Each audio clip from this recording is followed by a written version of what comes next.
പറവട്ടെ. മൺമറഞ്ഞു പോയ നമ്മുടെ പ്രിയപ്പെട്ടവർ, നാം കണ്ടും മിണ്ടിയും കൊതിതീരും മുമ്പ് നമ്മോട് യാത്ര പറഞ്ഞു പോയ നമ്മുടെ പ്രിയപ്പെട്ടവരുടെ ഖബറിടങ്ങളിലേക്ക് അല്ലാഹു റബ്ബുൽ ഇസ്സത്ത് നാം ഓതിയതിൻ്റെയും പറഞ്ഞതിൻ്റെയും ഈ ഇരുത്തത്തിൻ്റെയും ഒക്കെ ഒരു മിസ്ലിന്റെ സവാബിനെ എത്തിച്ചു കൊടുക്കുമാറാവട്ടെ. ജീവിക്കാൻ അവസരം നൽകിയ പടച്ചതമ്പുരാൻ ജീവിച്ചിരിക്കുന്ന കാലമത്രയും അവന്റെ പൊരുത്തത്തിലും സംതൃപ്തിയിലുമായി ജീവിക്കാനും അവസാനം വിശുദ്ധമായ കലിമ ഉറക്കെ ചൊല്ലി സ്വർഗം മുമ്പിൽ കണ്ട് പുഞ്ചിരിച്ചു മരിക്കാൻ അല്ലാഹു നമുക്കും നമ്മോട് ബന്ധപ്പെട്ടവർക്കും തൗഫീഖ് നൽകി അനുഗ്രഹിക്കുമാറാവട്ടെ. പ്രിയമുള്ള സഹോദരങ്ങളെ, സഹോദരിമാരെ, ലദൽ ഹബീബ് തിരുവസന്തം എന്ന ശീർഷകത്തിൽ നമ്മുടെ മുഹീദ്ദീൻ മുസ്ലിം ജമാഅത്ത് സംഘടിപ്പിച്ചിട്ടുള്ള മതവിജ്ഞാന സദസ്സിന്റെ അനുഗ്രഹീതമായ രണ്ടാമത്തെ ദിവസത്തിലാണ് നാം ഉള്ളത്. ഇന്നലെയും പരിശുദ്ധമായ ഇൽമിന്റെ മജ്‌ലിസ് നാം ഓരോരുത്തരും പങ്കെടുത്തവരാണ്. ഇനിയുള്ള കാലയളവുകളിൽ പരിശുദ്ധമായ ദീനിന്റെ മജ്‌ലിസുകളിൽ നാം പങ്കാളികൾ ആകേണ്ടവരുമാണ്. ഇതിനിടയിൽ വളരെ സമയബന്ധിതമായി ആരംഭിച്ച് അതേപോലെ തന്നെ സമയബന്ധിതമായി അവസാനിക്കുന്ന നമ്മുടെ മഹത്തായ ഈ സദസ്സ് നാളെ അവന്റെ പരിശുദ്ധമായ സ്വർഗത്തിൽ ഇതുപോലെ നമ്മുടെ പ്രിയപ്പെട്ടവരോടൊപ്പം ഒരുമിച്ച് കൂടുന്നതിന് നമ്മുടെ ജീവിതത്തിൽ പറയപ്പെട്ട കാര്യങ്ങൾ അമൽ ചെയ്യുക എന്നുള്ള ഒരു വലിയ ഉത്തരവാദിത്വം നാം ഓരോരുത്തരും നിർവഹിക്കണം എന്ന് ആമുഖമായി ഞാൻ ഉണർത്തുകയാണ്. ഒരിക്കൽ മഹാനായ പ്രിയപ്പെട്ട പ്രവാചകൻ സല്ലല്ലാഹു അലൈഹി വസല്ലമ തങ്ങൾ കുറെ സഹാബാക്കളെ അലി റളിയല്ലാഹു തആല അൻഹു അടക്കമുള്ള ഒരു വിഭാഗം സഹാബത്തിനെ നബി സല്ലല്ലാഹു അലൈഹി വസല്ലമ തങ്ങൾ ഒരു സ്ഥലത്തേക്ക് നിയോഗിക്കുകയാണ്. ഒരു സൈന്യത്തെയാണ് നിയോഗിച്ചത്. ആ സൈന്യത്തിൽ പ്രമുഖരായ സഹാബാക്കൾ ധാരാളമുണ്ട്. എന്നിട്ട് അവരിൽ ഒരു അമീറിനെ, ഒരു ലീഡറിനെ, ഒരു നേതാവിനെ നിശ്ചയിച്ചു കൊടുത്തു. ഇസ്ലാമിനെ സംബന്ധിച്ചിടത്തോളം ഒരു ലീഡർ പറയുന്നത്, ഒരു അമീർ പറയുന്നത്, ഒരു നേതാവ് പറയുന്നത് കൃത്യമായി അനുസരിക്കേണ്ട ബാധ്യത ഉണ്ട് എന്ന് അവരെ ധരിപ്പിക്കുകയും അങ്ങനെ ഒരു അമീറിന്റെ നേതൃത്വത്തിൽ ഒരു സംഘം സൈന്യം ഇസ്ലാമിന്റെ പോരാട്ടത്തിനു വേണ്ടി യാത്ര ആരംഭിച്ചു. അങ്ങനെ പോയിക്കൊണ്ടിരിക്കുമ്പോൾ ഈ അമീറായി നിശ്ചയിക്കപ്പെട്ട വ്യക്തിയുടെ മനസ്സിൽ എന്തോ ഒരു അഹങ്കാരം കടന്നുകൂടുകയും അയാൾ തന്നോടൊപ്പം ഉണ്ടായിരുന്ന സഹാബത്തിനോട് പ്രവാചകൻ കൽപ്പിച്ചതനുസരിച്ച് എന്തു പറഞ്ഞാലും അനുസരിക്കണം എന്ന നബി സല്ലല്ലാഹു അലൈഹി വസല്ലമ തങ്ങളുടെ ശക്തമായ താക്കീത് ആ സഹാബത്തിനെ ഓർമ്മപ്പെടുത്തുകയും കുറച്ച് തീ കൂട്ടിയിട്ട് ആ തീയിലേക്ക് നിങ്ങൾ ചാടണം എന്ന് കൽപ്പിക്കുകയും ചെയ്തു. ജനങ്ങൾ രണ്ട് തട്ടായി. ചില ആളുകൾ അമീറിന്റെ വാക്ക് കേൾക്കണമെന്ന പ്രവാചകന്റെ കൽപ്പനയെ ധിക്കരിക്കുക സാധ്യമല്ല. അതുകൊണ്ട് തന്നെ ആ പ്രിയപ്പെട്ട പ്രവാചകൻ എന്താണോ പറഞ്ഞത്, അമീറിനെ നിങ്ങൾ അനുസരിക്കണമെന്ന് പറയുമ്പോൾ ഞാനത് കൃത്യമായി പാലിക്കാൻ ബാധ്യസ്ഥനാണ്, അതുകൊണ്ട് ഞാൻ തീയിലേക്ക് ചാടുന്നു എന്ന് പറഞ്ഞിട്ട് കുറെ ആളുകൾ ചാടാനുള്ള ശ്രമം നടത്തി. ചില സഹാബാക്കൾ അവര് ശക്തമായി അതിനെ പ്രതിരോധിച്ചു. അവര് പറഞ്ഞത്, ഇതുപോലുള്ള കത്തിയാളുന്ന നരകത്തിന്റെ അഗ്നികുണ്ഡാരത്തിൽ നിന്ന് രക്ഷപ്പെടുത്തുന്നതിനു വേണ്ടിയല്ലേ പ്രവാചകൻ നമ്മിലേക്ക് വന്നത്, പിന്നെങ്ങനെ നമുക്ക് തീയിലേക്ക് ചാടാൻ കഴിയും? അവസാനം ഈ വിഷയം ആരംഭപ്പൂവായ ഹബീബ് നബി മുഹമ്മദ് മുസ്തഫ സല്ലല്ലാഹു അലൈഹി വസല്ലമ തങ്ങളുടെ മുമ്പിൽ പരാതിയായി പ്രിയപ്പെട്ട സഹാബാക്കൾ എത്തിക്കുകയാണ്. അവർ നടന്ന സംഭവങ്ങളെല്ലാം വിവരിച്ചു. ആ ഘട്ടത്തിൽ ചാടാൻ വേണ്ടി തയ്യാറായ ഒരു സഹാബത്തിനോട് പ്രിയപ്പെട്ട പ്രവാചകൻ അവിടെ നിന്ന് പറഞ്ഞു, ലൗ ദഖലൂഹാ ലം യസാലു ഫീഹാ ഇലാ യൗമിൽ ഖിയാമ. നിങ്ങൾ അമീറിന്റെ വാക്ക് കേട്ടിട്ട് ഈ തീയിലെങ്ങാനും നിങ്ങൾ ചാടിയിട്ടുണ്ടായിരുന്നുവെങ്കിൽ ലോകം അവസാനിക്കുന്നത് വരെ കത്തിയാളുന്ന നരകത്തിൽ നിങ്ങൾ ശിക്ഷിക്കപ്പെട്ടേനെ എന്ന് ആരംഭപ്പൂവായ ഹബീബ് സല്ലല്ലാഹു അലൈഹി വസല്ലമ തങ്ങൾ പറയുകയുണ്ടായി. ശേഷം അവിടുന്ന് ചാടാൻ വൈമനസ്യം കാണിച്ചുകൊണ്ട് ഇതുപോലത്തെ കഠിനമായ നരകത്തിന്റെ കുണ്ടാരത്തിൽ നിന്ന് ഞങ്ങളെ രക്ഷപ്പെടുത്താൻ വേണ്ടി വന്ന പ്രവാചകന്റെ ആ അധ്യാപനം കൃത്യമായി പാലിക്കുമ്പോഴും ഇതുപോലുള്ള ഹീനമായ പ്രവർത്തനങ്ങളിൽ വീണുപോകരുത് എന്ന് മറ്റ് സമൂഹത്തെ ബോധ്യപ്പെടുത്തിയ സമൂഹത്തിലേക്ക് പ്രിയപ്പെട്ട പ്രവാചകൻ നേരെ വിരൽ ചൂണ്ടിയിട്ട് അവരോട് പറഞ്ഞത്,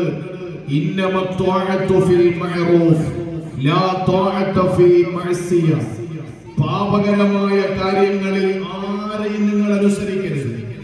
പാപകരമായ കാര്യങ്ങളിൽ നിങ്ങൾ ഒരാളെയും അനുസരിക്കരുത്. എന്റെ കൽപ്പന നിങ്ങൾ അമീറിനെ അനുസരിക്കണമെന്ന്. ആ അമീറാകട്ടെ നിങ്ങളോട് പറഞ്ഞത് ആത്മഹത്യാപരമാണ്.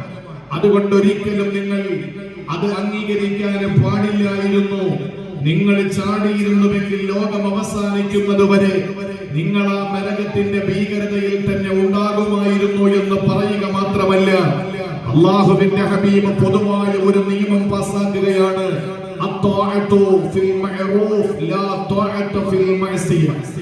പാപകരമായ കാര്യത്തിൽ ആരെയും അനുസരിക്കാൻ പാടില്ല. പാപകരമായ കാര്യത്തിൽ ഒരാളും മറ്റൊരാളെ അനുസരിക്കുക സാധ്യമല്ല. ഇസ്ലാമിന്റെ നയമാണ്. അത് ഭരണാധികാരിയാണെങ്കിലും അത് നിയമപാലകരാണെങ്കിലും ഇസ്ലാമിന്റെ ആദർശത്തെ ശക്തമായ രീതിയിൽ പ്രതിരോധിക്കുന്ന, ഇസ്ലാമിന്റെ സംസ്കാരങ്ങൾക്ക് മോശമായ രീതിയിൽ ഒരു കാര്യവും അനുസരിക്കരുത് എന്ന് പ്രിയപ്പെട്ട പ്രവാചകൻ അവിടെ നിന്ന് പ്രഖ്യാപിക്കുകയാണ്. ഇമാം ബുഖാരി തന്റെ സ്വഹീഹുൽ ബുഖാരിയിൽ രേഖപ്പെടുത്തിയ ഹദീസാണ്. ഞാൻ എന്റെ പ്രിയപ്പെട്ട ചുങ്കപ്പാറയിലെ സഹോദരങ്ങളോട് സഹോദരിമാരോട് ഈ അനുഗ്രഹീതമായ പരിപാടിയുടെ രണ്ടാമത്തെ ദിവസമായ ഇന്ന് എന്നെ കേൾക്കുന്ന സഹോദരങ്ങളോട് സഹോദരിമാരോട് എനിക്ക് പറയാനുള്ളത്, നമ്മൾ അനുസരിക്കാൻ വേണ്ടി അല്ലാഹുവിന്റെ കൽപ്പന ഉള്ള ആളുകളാണ്. ഭാര്യ ഭർത്താവിനെ അനുസരിക്കണം, മക്കള് മാതാപിതാക്കളെ അനുസരിക്കണം, കീഴുദ്യോഗസ്ഥർ മേലുദ്യോഗസ്ഥരെ അനുസരിക്കണം. അങ്ങനെ അനുസരിക്കുന്നവരുടെ പേരാണ് മുസ്ലിം എന്നത്. മുസ്ലിം എന്ന് പറഞ്ഞാൽ അനുസരിക്കുന്നവരെന്നാണ്. അപ്പൊ നമ്മൾ അനുസരിക്കേണ്ടവരെ അനുസരിക്കണം, ആദരിക്കേണ്ടവരെ ആദരിക്കണം, ബഹുമാനിക്കേണ്ടവരെ ബഹുമാനിക്കണം. അല്ലെങ്കിൽ നമ്മൾ യഥാർത്ഥ മുസ്ലിം ആവുകയില്ല. അപ്പോഴും നമ്മുടെ ഭർത്താവ് നമ്മോട് പറയുന്നു ഇസ്ലാമിന് വിരുദ്ധമായ ഏതെങ്കിലും ഒരു കാര്യം, ഭർത്താവല്ലേ, ഭർത്താവ് എന്ന് പറഞ്ഞാലും അനുസരിക്കണമെന്ന ഇസ്ലാമിന്റെ കൽപ്പന, അത് പാപകരമായ വിഷയത്തിൽ ഒരിക്കലും പാടില്ല എന്ന് വിശുദ്ധ ഖുർആൻ. നിങ്ങൾ നിങ്ങളുടെ പ്രിയപ്പെട്ട മാതാപിതാക്കൾ നിങ്ങളോട് പറയാണ് ഒരു കാര്യം അനുസരിക്കണമെന്ന്. ആ അനുസരിക്കണമെന്ന് നമ്മോട് പറയുന്ന കാര്യം ആദരവായ പ്രവാചകൻ നിരോധിച്ചിട്ടുള്ള വിഷയമാണ് എങ്കിൽ ഒരു കാരണവശാലും ആ അനുസരണം പാടില്ല. ആ ഭർത്താവിനെ, ആ മാതാപിതാക്കളെ നമ്മൾ അനുസരിക്കാൻ പാടില്ല എന്നുള്ളതാണ്. 2 മണിക്കൂറിന്റെ ഉള്ളിൽ ഇൻഷാ അല്ലാഹ് 8:30 നമ്മൾ തുടങ്ങി, 8:15 നമ്മൾ തുടങ്ങി, അല്ലെങ്കിൽ 8:30 നമ്മൾ തുടങ്ങി, 10:30 മണിയാകുമ്പോൾ ദുആ ചെയ്ത് പിരിയും. അല്ലാഹു തൗഫീഖ് നൽകി എനിക്ക് തിരിക്കുമാറാവട്ടെ. നാളെ പറഞ്ഞ പോലെ കാര്യം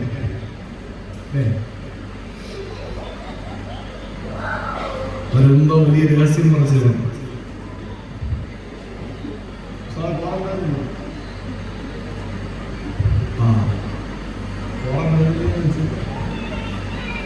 നമ്മൾ വിഷയം ആരംഭിക്കും.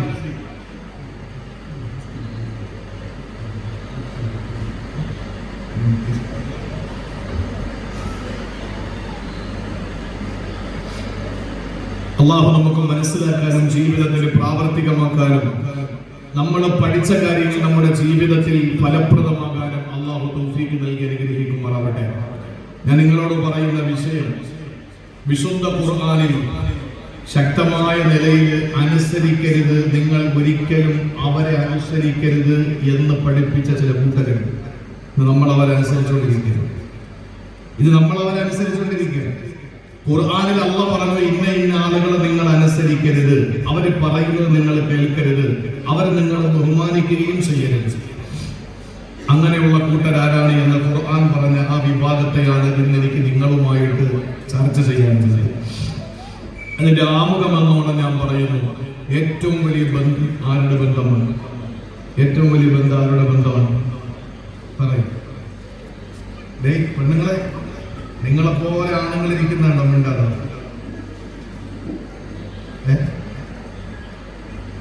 അവരെ നോക്കി ഒരു മിണ്ടാതിരിക്കുക. ഏറ്റവും വലിയ ബന്ധം ആരുടെ ബന്ധമാണ്? പറ. ഭാര്യ ഭർത്തൃ ബന്ധമാണോ? ഭാര്യയും ഭർത്താവും തമ്മിലുള്ള ബന്ധമാണോ? അത് മുറിയില്ലേ? തലാഖ് അതോടുകൂടി ഭാര്യയും ഭർത്താവും അല്ലാതായി മാറുന്നു. ഏറ്റവും വലിയ ബന്ധം ആരുടെ ബന്ധമാണ്? പറ. ഏറ്റവും വലിയ ബന്ധം ആരുടേതാണ്? ഒരിക്കലും മുറിയാത്ത ബന്ധം ഏതാണ്? ആരുടേതാണ്? മാതാപിതാക്കൾ. ശരി, അത്ര മതി. നമുക്ക് അവിടെ നിന്ന് തുടങ്ങാം. ലോകത്തൊരിക്കലും മുറിയാത്ത ബന്ധം. ഞാൻ ഒരു ഉദാഹരണം പറയാം. ഒരാളെ ഒരു പെണ്ണിനെ കല്യാണം കഴിച്ചു. ഇപ്പോ അയാൾ ഭർത്താവും അവളുടെ ഭാര്യയുമാണ്. കുറെ നാള് ജീവിച്ച് ഒരു 2-3 വർഷം അല്ലെങ്കിൽ ഒരു 20 വർഷം ഒന്ന് ജീവിച്ച് എന്തോ ഒരു കുടുംബ പ്രശ്നത്തിന്റെ പേരിൽ ഇവർ രണ്ട് തട്ടില്ല. ഭാര്യ വേറെ കല്യാണം കഴിച്ചു പോയി, ഭർത്താവ് വേറെ കല്യാണം കഴിച്ചു പോയി. ഇപ്പൊ അവന്റെ ഭാര്യ അല്ല അവൾ, അവളുടെ ഭർത്താവുമല്ല ഇവൻ. പക്ഷേ ആ പെണ്ണിന്റെ ഉമ്മയും ഈ ഭർത്താവായി വന്നവനും തമ്മിലുള്ള ബന്ധം മുറിയുന്നില്ല.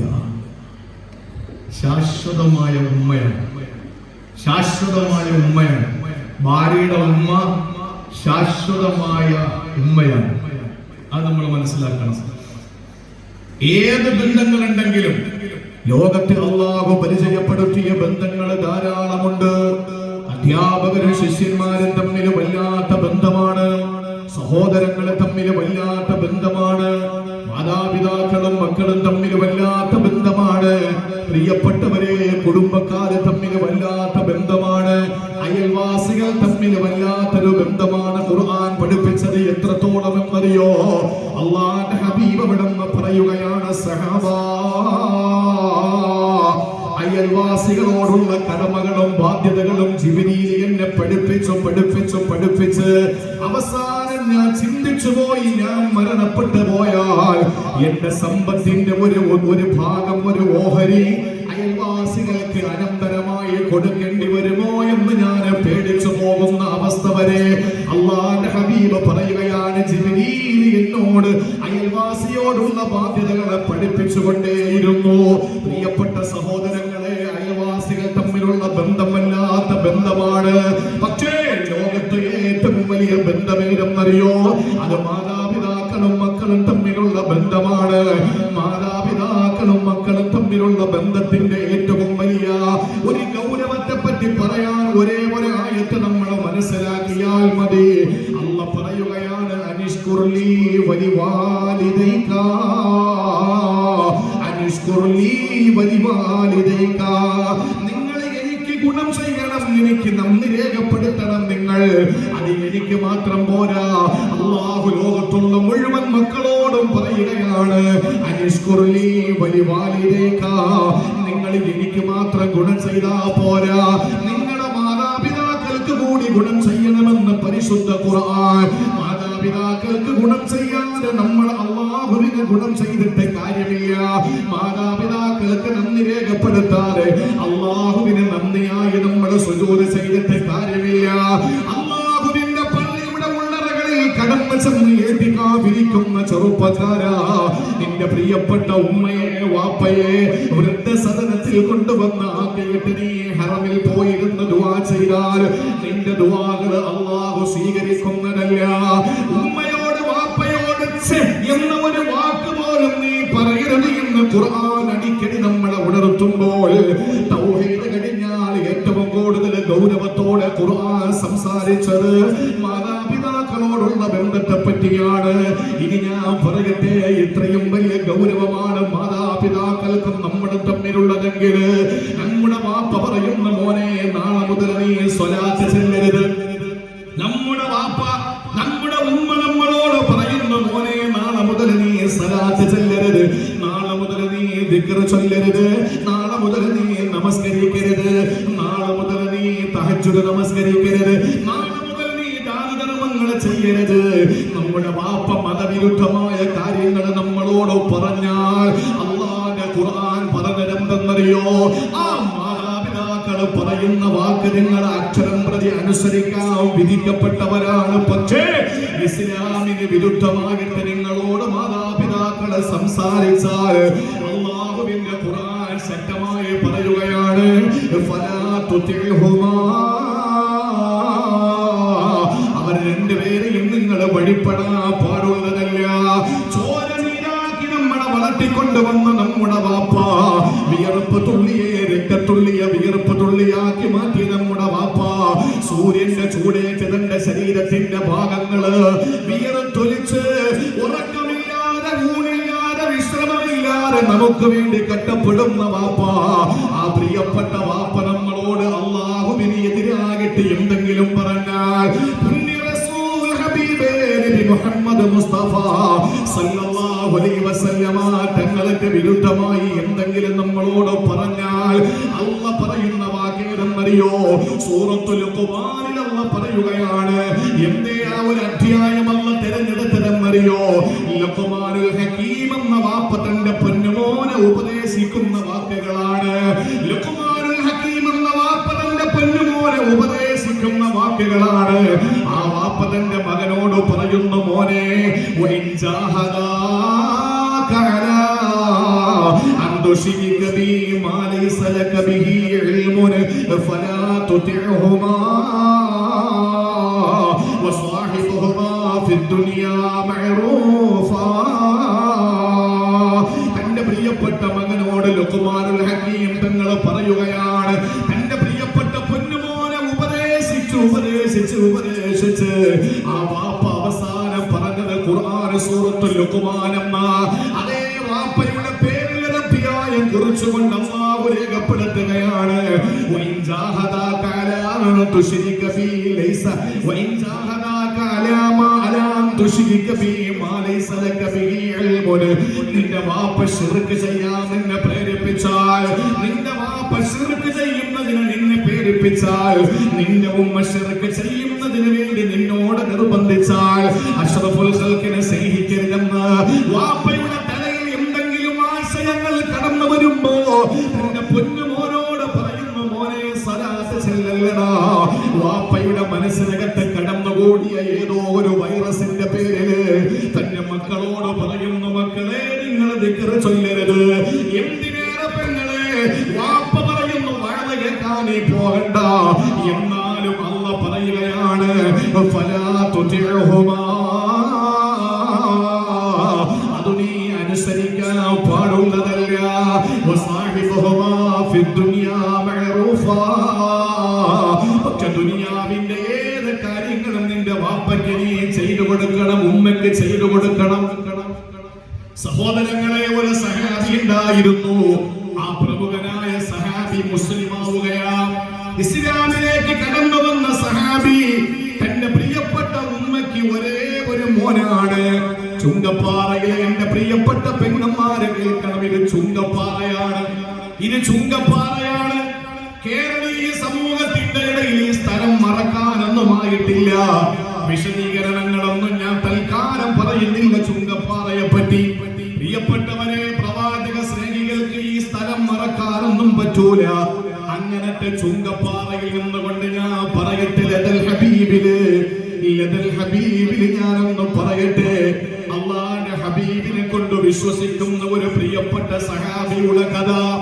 ഒരേ ഒരു മകനാണ് ഉമ്മക്ക്, വാപ്പയില്ലാത്തതിന്റെ പേരില് ആ ഉമ്മ മകനെ ലാളിത്യത്തിന്റെ അങ്ങേയറ്റത്ത് കൊണ്ടുപോയി വളർത്തിക്കൊണ്ടുവന്നു.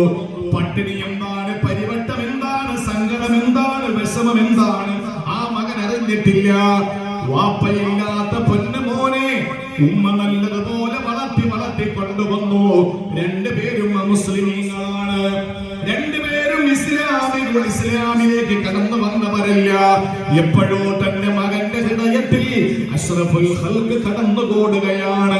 സർവാധിനാഥനായ പടച്ചതമ്പുരാനെ കടന്നു വരുമ്പോൾ ആ പടച്ചതമ്പുരാനെ വിശ്വസിച്ചുകൊണ്ട് പുണ്യപ്രവാചകനെ പ്രണയിച്ചുകൊണ്ട് ആ മകൻ പറഞ്ഞു, അശ്ഹദു അല്ലാ ഇലാഹ ഇല്ലല്ലാഹ് വഅശ്ഹദു അന്ന മുഹമ്മദർ റസൂലുള്ളാഹ്.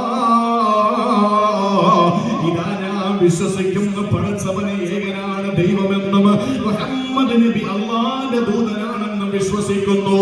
ഇത് പറഞ്ഞ പ്രിയപ്പെട്ട മകനുണ്ടല്ലോ, അമ്മ ഇസ്ലാമിലേക്ക് വന്നില്ല, ഉമ്മ ഇസ്ലാമിലേക്ക് വന്നില്ല. ആ പ്രിയപ്പെട്ട ഉമ്മ മകനോട് പറഞ്ഞു, മോനെ വാപ്പയില്ലാതെ നിന്നെ ഞാൻ വളർത്തിക്കൊണ്ടുവന്നതല്ലേടാ, നിന്നെ ഞാൻ പൊന്നുപോലെ നിലത്തു വെച്ചാൽ ഉറുമ്പരിക്കും, തലയിൽ വെച്ചാൽ പേനരിക്കുമെന്ന് പറഞ്ഞ് വളർത്തിയതല്ലേ. ഈ ഉമ്മക്ക് നീയല്ലേ കരളായിട്ടുള്ളത്, നിനക്ക് ഞാനല്ലേ ഉമ്മ, ഞാനല്ലേ നിനക്ക് എല്ലാം. പിന്നെ നിന്റെ മനസ്സിൽ കടന്നുകൂടി ഇസ്ലാമിനെ ഈ ഉമ്മയ്ക്ക് വേണ്ടി ഒഴിവാക്കൂല മോനെ എന്ന് ചോദിക്കുമ്പോൾ ആ മകൻ പറഞ്ഞു, ഉമ്മ എന്റെ ഹൃദയത്തിൽ അല്ലാഹു നിറച്ചൊഴിച്ചു തന്ന ഹിദായത്തിന്റെ സന്തോഷത്തിന്റെ ലഹരിയെ ഞാൻ എന്റെ കയ്യിൽ നിന്ന് തട്ടിക്കളയില്ല ഉമ്മ. നിങ്ങളോട് എനിക്ക് സ്നേഹമാണ്, നിങ്ങളോട് എനിക്ക് സ്നേഹമാണ്, നിങ്ങളോട് എനിക്ക് വല്ലാത്ത വികാരമാണ്. എനിക്ക് നിങ്ങൾ കഴിഞ്ഞേ ലോകമുള്ളൂ. വാപ്പയില്ലെങ്കിലും എന്നെ നിങ്ങളെ വളർത്തിക്കൊണ്ടുവന്നവളാണ്. പക്ഷേ ഇസ്ലാം ഉപേക്ഷിക്കാൻ എന്നോട് നിങ്ങൾ പറയരുത്, അത് ഞാൻ അനുസരിക്കില്ല, അത് ഞാൻ കേൾക്കില്ല. ആ ഉമ്മ പട്ടിണി കിടന്നു, ആ ഉമ്മ നിരാഹാരം കിടന്നു, ആ ഉമ്മ സത്യാഗ്രഹം കിടന്നു. ദിവസങ്ങൾ 2 കഴിഞ്ഞു. ഉമ്മയുടെ ഉദരത്തിനകത്തേക്ക് ഒരു പിടി ഭക്ഷണം പോയിട്ട് ഉമ്മയുടെ തൊണ്ടക്കുഴി വരണ്ടുണങ്ങുന്നു. ജലപാനം നടത്താതെ ഉമ്മ പട്ടിണിയിലാണ്. ഉമ്മ പറഞ്ഞു, മോനെ നീ എപ്പം മതമുപേക്ഷിച്ചു വരുമോ അപ്പോഴേക്ക് ഞാൻ ആഹാരം കഴിക്കും, ഞാൻ വെള്ളം കുടിക്കും. പാവപ്പെട്ട ഉമ്മ ഈ മകൻ ചെന്ന് അടുത്തിരുന്നു, തലമുടിയിൽ ഇങ്ങനെ തലോടിയിട്ട് പറഞ്ഞു, ഉമ്മ കഴിക്കണേ ഉമ്മ, നിങ്ങൾ പട്ടിണി കിടക്കല്ലേ ഉമ്മ, നിങ്ങൾ തളർന്നു പോകും. ആ ഉമ്മ പറഞ്ഞു, മോനെ നിനക്ക് ഇത്ര സ്നേഹം എന്നോടുണ്ടെങ്കിൽ ഇസ്ലാം ഉപേക്ഷിച്ചു വാ, ഇസ്ലാം ഉപേക്ഷിച്ചു വാ. ആ സമയത്ത് മകൻ പറഞ്ഞു, ഉമ്മ എന്നോടത് നിർബന്ധിക്കരുത്, എന്നോടത് നിർബന്ധിക്കരുത്. 3-ാം ദിവസമെത്തി. ഉമ്മ എല്ലും തോലുമായി. ഉമ്മാക്ക് എഴുന്നേറ്റിരിക്കാനുള്ള ആഫിയത്തില്ല. കണ്ണു കുടിഞ്ഞു, കവിളൊട്ടി, വയറൊട്ടി, എല്ലുണ്ടി. പ്രിയപ്പെട്ട ഉമ്മ തളർന്നു പോകുന്നു, എഴുന്നേറ്റിരിക്കാൻ പറ്റുന്നില്ല. ആ സമയത്താണ് സഹാബിയായ പ്രിയപ്പെട്ട മകനെടുത്ത് വന്നിട്ട് പറഞ്ഞു, ഉമ്മ നിങ്ങളോട് കഴിക്കാൻ ഞാൻ പറഞ്ഞതല്ലേ. ആ ഉമ്മ പറഞ്ഞു, ഇല്ല മാ അകൽതു വമാ ശരിത്തു, ഞാൻ കുടിക്കില്ല, ഞാൻ കഴിക്കില്ല. നീ മുസ്ലിമാണെന്ന് ആ മുസ്ലിം ഇസ്ലാമിൽ നിന്ന് പുറത്തു വരുന്നത് വരെ എന്നെ കൊണ്ടതിന് കഴിയില്ല മോനെ. ആ സമയത്ത് ഉമ്മ തന്റെ പ്രിയപ്പെട്ട മകനോട് വാശിയോടെ നിൽക്കുമ്പോ അടുത്തു വന്ന് ഉമ്മയോട് മകൻ പറഞ്ഞത് എന്തെന്നറിയോ? ഉമ്മ നിങ്ങൾക്ക് വേണമെങ്കിൽ കഴിക്ക്, അല്ലെങ്കിൽ നിങ്ങൾ കഴിക്കണ്ട. നിങ്ങളിപ്പം മരിക്കും, നിങ്ങളിപ്പം മരിക്കും. ഞാൻ മുസ്ലിം ഇസ്ലാമിൽ നിന്ന് പുറത്തു വരാത്തതിന്റെ പേരില് നിങ്ങൾ പട്ടിണി കിടന്നിട്ട് ഒരിക്കലല്ലേ നിങ്ങളും മരിക്കുള്ളൂ, ഒറ്റവട്ടമല്ലേ നിങ്ങൾക്ക് മരണമുള്ളൂ. ഈ ഉമ്മ ഞാൻ പറയട്ടെ, അല്ലാഹു നിങ്ങളും മരിച്ചതിന് ശേഷം വീണ്ടും റൂഹ് തന്നു. എന്നിട്ട് നിങ്ങൾ എന്നോട് പറയുന്നു, മോനെ ഇസ്ലാമിൽ നിന്ന് പുറത്തു വാ, ഇല്ലെങ്കിൽ ഞാൻ പട്ടിണി കിടന്ന് മരിക്കും, ഞാൻ നിങ്ങൾ പട്ടിണി കിടന്നു മരിച്ചോ, രണ്ടാമതും മരിച്ചു, വീണ്ടും അല്ലാഹു റൂഹ് തന്നു. നിങ്ങൾ എന്നോട് ഇതേ നിബന്ധന വെച്ചു, ഞാൻ അനുസരിച്ചില്ല. മൂന്നാമതും നിങ്ങൾ മരിച്ചു. എന്റെ പൊന്നുമ്മ, നിങ്ങൾക്ക് അല്ലാഹു 100 വട്ടം ആയുസ് തിരിച്ചു തന്നിട്ട് ആ 100 വട്ടവും എന്നോട് ഇസ്ലാമിൽ നിന്ന് മാറാൻ പറഞ്ഞാൽ മാ തറക്തു ദീനി, എന്റെ ദീനിൽ നിന്ന് ഞാനൊരു ഇഞ്ച് പിന്നോട്ട് പോകുന്നതല്ല എന്ന് ആണത്തോടെ ഇസ്ലാമിന്റെ ഹിദായത്തിന്റെ ഈ സുന്ദരമായ തേൻതുള്ളി തന്റെ നാവ് കൊണ്ട് നുണഞ്ഞ ഒരു സഹാബിക്ക് പറയാൻ കഴിഞ്ഞിട്ടുണ്ടെങ്കിൽ, ചുങ്കപ്പാറയിൽ ഒരു മുസ്ലിമായ ഒരു സഹോദരൻ എന്നിരിക്കട്ടെ, എന്നെ കേൾക്കുന്ന ബഹുസ്വര സമൂഹത്ത് കൂടി ഞാൻ പറയുകയാണ്, ഇസ്ലാമിലേക്ക് കടന്നു വന്നു മകൻ. അമ്മയും അച്ഛനും ഇപ്പോഴും മറ്റ് ഇതര സമുദായത്തിന്റെ അംഗമാണ്.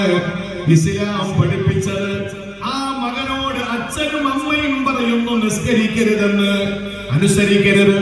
നോമ്പ് പിടിക്കരുതെന്ന് പറഞ്ഞു, അനുസരിക്കരുത്. സലാത്ത് ചൊല്ലരുതെന്ന് പറഞ്ഞു, അനുസരിക്കരുത്. നിങ്ങൾ അനുസരിക്കാൻ പാടില്ല എന്ന് കരുതിയിട്ട് അടിവരയിട്ട് ഞാൻ പറയാം,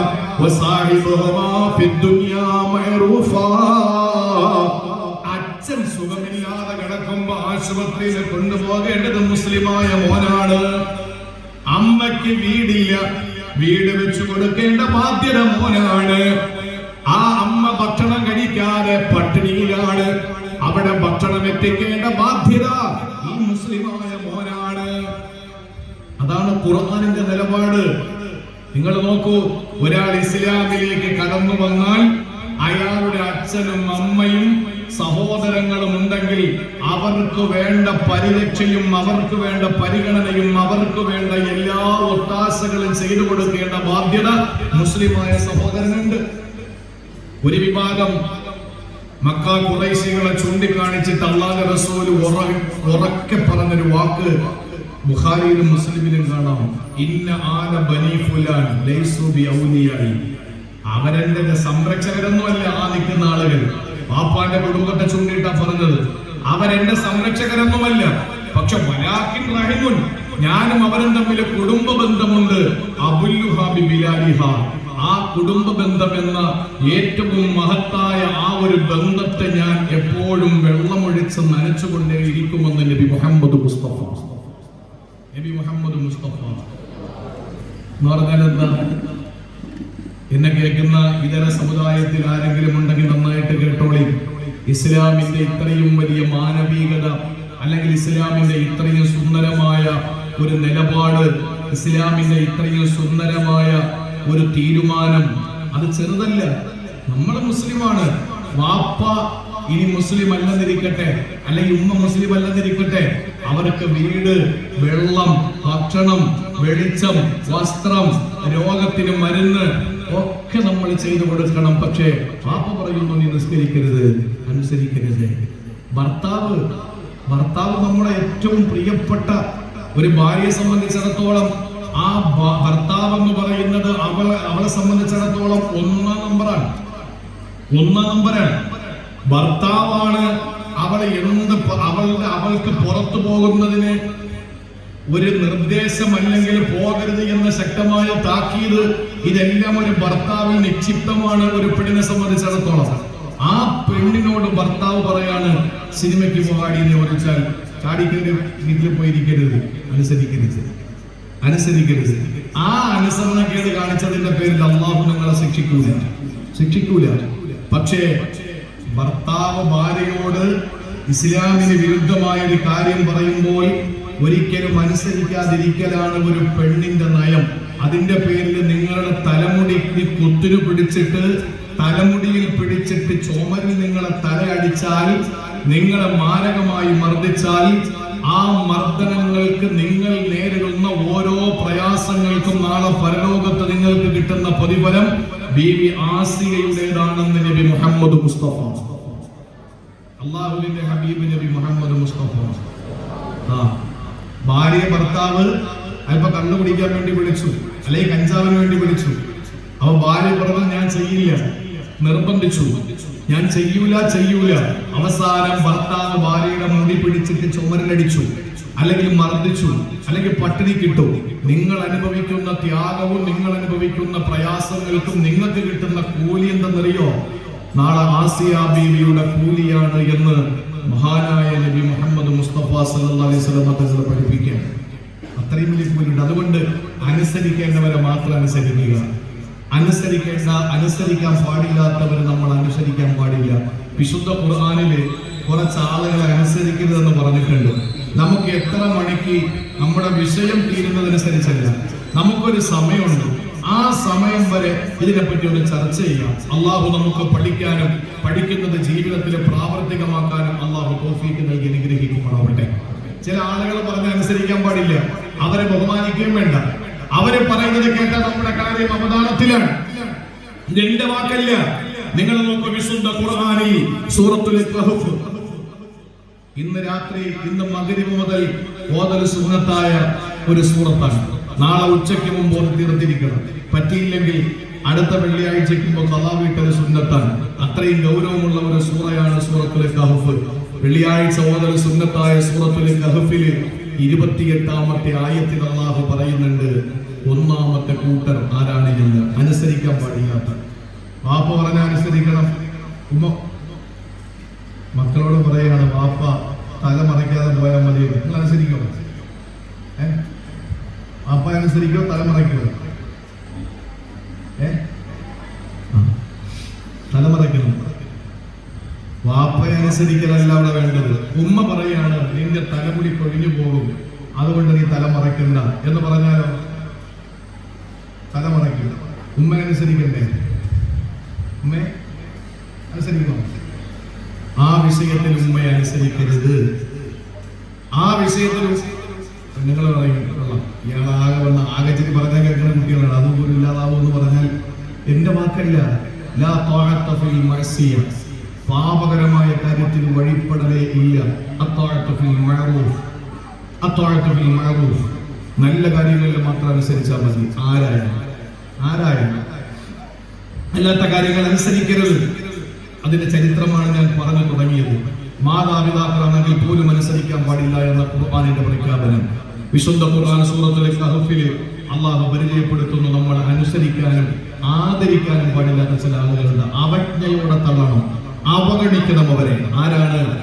വലാ തുതിഅ മൻ അഗ്ഫൽനാ ഖൽബഹു അൻ ദിക്രിനാ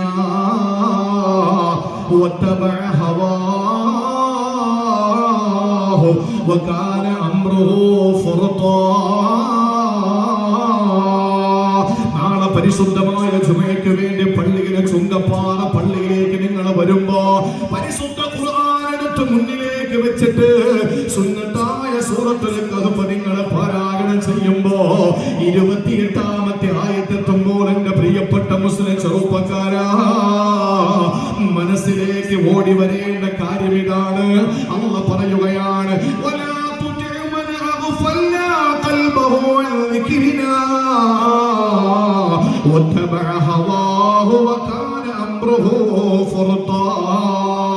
അല്ലാഹു പറയുന്നു, വലാ തുതിഅ മൻ അഗ്ഫൽനാ ഖൽബഹു അൻ ദിക്രിനാ, എന്നെ മറന്ന് താന്തോന്നിയായി ജീവിക്കുന്നവരെ നിങ്ങൾ അനുസരിക്കരുത്. എന്റെ ചിന്ത മനസ്സിലില്ലാതെ, എന്നെ പറ്റി ഒരു ഓർമ്മയില്ലാതെ തോന്നിയാസിയായി ജീവിക്കുന്ന ആളുകളുണ്ടല്ലോ, അവരെ നിങ്ങൾ അനുസരിക്കാൻ പാടുള്ളതല്ല. അല്ലാഹുവിന്റെ വാക്ക് നന്നായിട്ട് ശ്രദ്ധിക്കണേ സഹോദരങ്ങളെ. സമയം പരിമിതമാണ്.